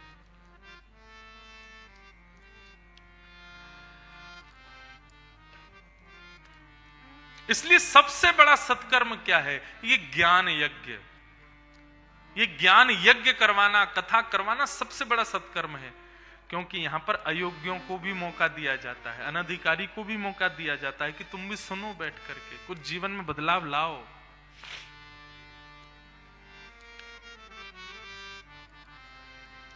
तो इस प्रकार नारद जी महाराज को बताया, बोले भक्ति ज्ञान वैराग्य को पुष्ट करना चाहते हो तो भागवत की शरण ले लो। तब नारद जी ने कहा ये भागवत की कथा कैसे होगी, कहां होगी, क्या करना पड़ेगा? तब सनत कुमारों ने सारी भूमिका बताई। हरिद्वार के पास में आनंद नाम का वन है, वहां गंगा जी बहती हैं, वहां एक बटवृक्ष है, उसके नीचे व्यासपीठ बना देना, सबकी बैठने की व्यवस्था कर देना, वन में से फल तोड़ करके सबको भोजन के लिए दे देना, पीने के लिए गंगा जल दे देना, वहीं तुम्हारी भागवत कथा हो जाएगी। नारद जी ने सनत कुमारों से प्रार्थना की, बोले भगवान व्यवस्था आपने सब बता दी, लेकिन कथा कौन करेगा? सनत कुमार बोले व्यास तुम ढूंढ लो। तब नारद जी बोले अब व्यास कहां ढूंढने जाऊंगा, आप ही कथा सुना दो। तब सनक सनंदन सनातन सनत कुमारों ने आनंद नाम के वन में आकर के भक्त ज्ञान वैराग्य की पुष्टता के लिए नारद जी को कथा सुनाना प्रारंभ किया। जैसे ही प्रचार हुआ कि महाराज कथा हो रही है, विश्व की सबसे पहली कथा, बड़े 33 करोड़ देवता आए हैं, संत आए हैं, ऋषि आए हैं, नदियां आई हैं, देव आए हैं, सब कथा में पहुंचे और श्री सनकादि ऋषि कथा सुना रहे हैं। और कथा सुनाते हुए क्या कह रहे हैं? सदा सेव्या सदा सेव्या श्रीमद्भागवती कथा यस्य श्रवणमात्रेण हरिश्चित्तं समाचरे। भैया कथा कितनी सुननी चाहिए? बोले सदा सेव्या, जितना हो सके सुनो सुनो सुनो सुनो सुनो। कब तक सुनो? बोले जब तक नेत्र बंद करने में चित्त में शंख चक्र गदा पद्मधारी नारायण का दर्शन ना होवे, तब तक कथा सुनते रहो। कथा सुनते रहो का मतलब बाकी के काम छोड़ दो ऐसा नहीं, हर दिन कथा सुनो। अब यहां तो 7 तारीख को पूर्ण हो जाएगी, 8 तारीख से क्या करोगे? जितनी कथा सुनी है उसका मनन करो, उसका चिंतन करो, उसका निरुद्धासन करो।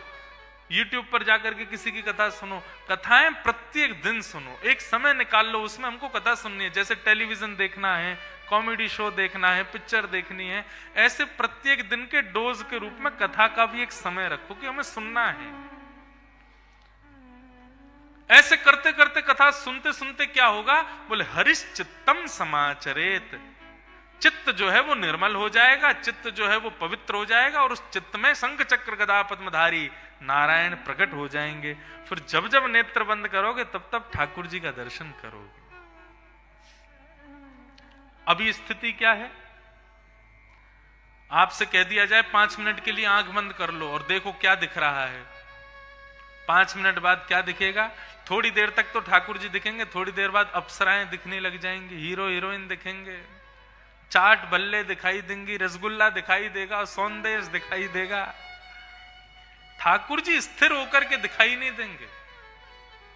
ये स्थिरता हृदय में कब आएगी? जब बार बार भागवत और सुंदर सत्संग को श्रवण करते रहोगे, तब स्थिरता आ जाएगी।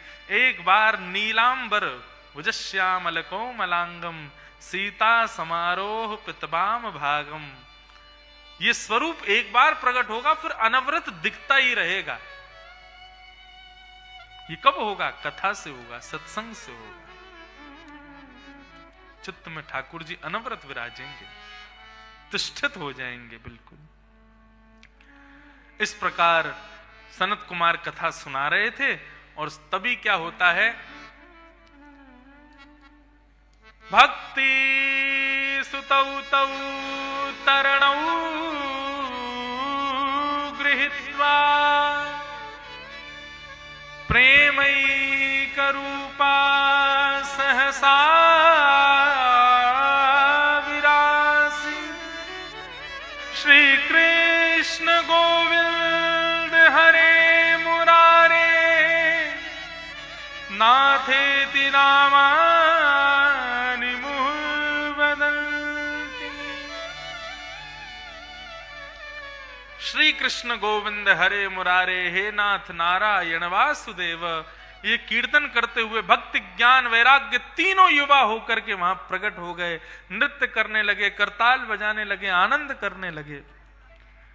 भक्ति प्रसन्न हो गई और जाकर के व्यास को प्रणाम करने लगी। बोले महाराज, आपकी कथा सुनने से मेरे पुत्र वैराग्य और ज्ञान दोनों पुष्ट हो गए हैं।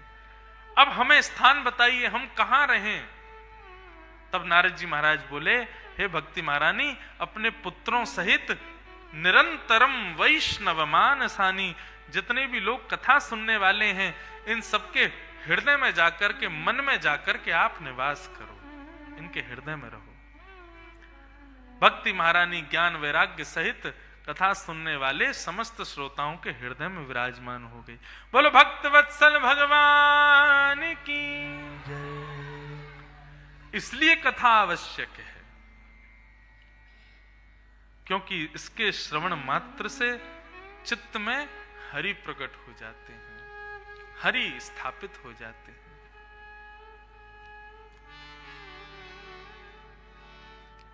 बसो मोरे नैनन में यह जोड़ी, बसो मोरे। गाइए। हमारे वृंदावन में एक रसिकाचार्य हुए, उनका नाम था श्री हित हरिवंश महाप्रभु, जिन्होंने श्री राधा वल्लभ लाल जी को प्रकट किया, श्री वृंदावन में स्थापित किया। वे भगवान से कहते हैं, ठाकुर जी आपने हमको 2 आंखें क्यों दी? देखा तो एक आंख से भी जा सकता है संसार को, फिर आपने हमको 2 आंखें क्यों दी? तब हितरवंश महाप्रभु कहते हैं, आपने हमको 2 आंखें इसलिए दी ताकि एक आंख में श्याम सुंदर विराजे और दूसरी आंख में श्री किशोरी जी राधा रानी विराजे। एक आंख में श्री रघुनाथ जी विराजे और दूसरे आंख में श्री किशोरी श्री सीता जी विराजे, इसलिए आपने हमको 2 आंखें प्रदान की हैं। हितरवंश महाप्रभु कहते हैं, गांव में कथा श्रवण का सबसे बड़ा तात्पर्य और फल क्या है कि नेत्र बंद करने पर चित्त में ठाकुर जी का दर्शन हो, तब समझना कथा सुनी है, कथा जीवन में आई है। मैं तो बहुत सारे भाव बताता हूं, आज तक जिसको देख के ईर्ष्या हो रही थी, 7 दिन कथा सुनने के बाद उसको देख के प्रेम उत्पन्न हो जाए तो समझना कथा सुनी है। आज जिसके ऊपर क्रोध आ रहा है, 7 दिन बाद उसकी सारी गलतियां क्षमा करके उसको प्रेम करने का मन करने लग जाए, तो समझना कथा सुनी है।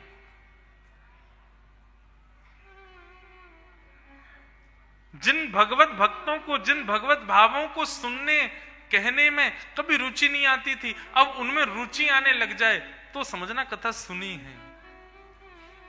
जिन संतों को दूर से देख करके केवल हाथ जोड़ते थे, कथा सुनने के बाद अब उनको प्रणाम करने की इच्छा होने लग जाए तो समझना कथा सुनी है।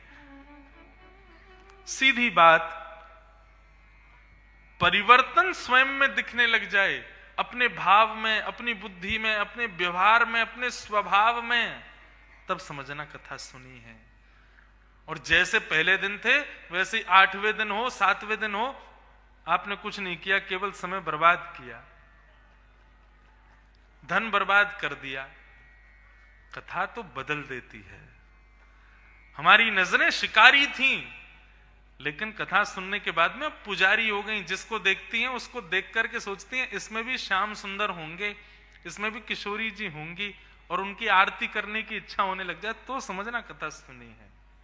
एक बात सीधी समझ लो, कथा सुनने का तात्पर्य क्या है कि फिर आंखें जिसको भी देखती हैं उसमें दुर्गुण नहीं, उसमें गुण देखती हैं।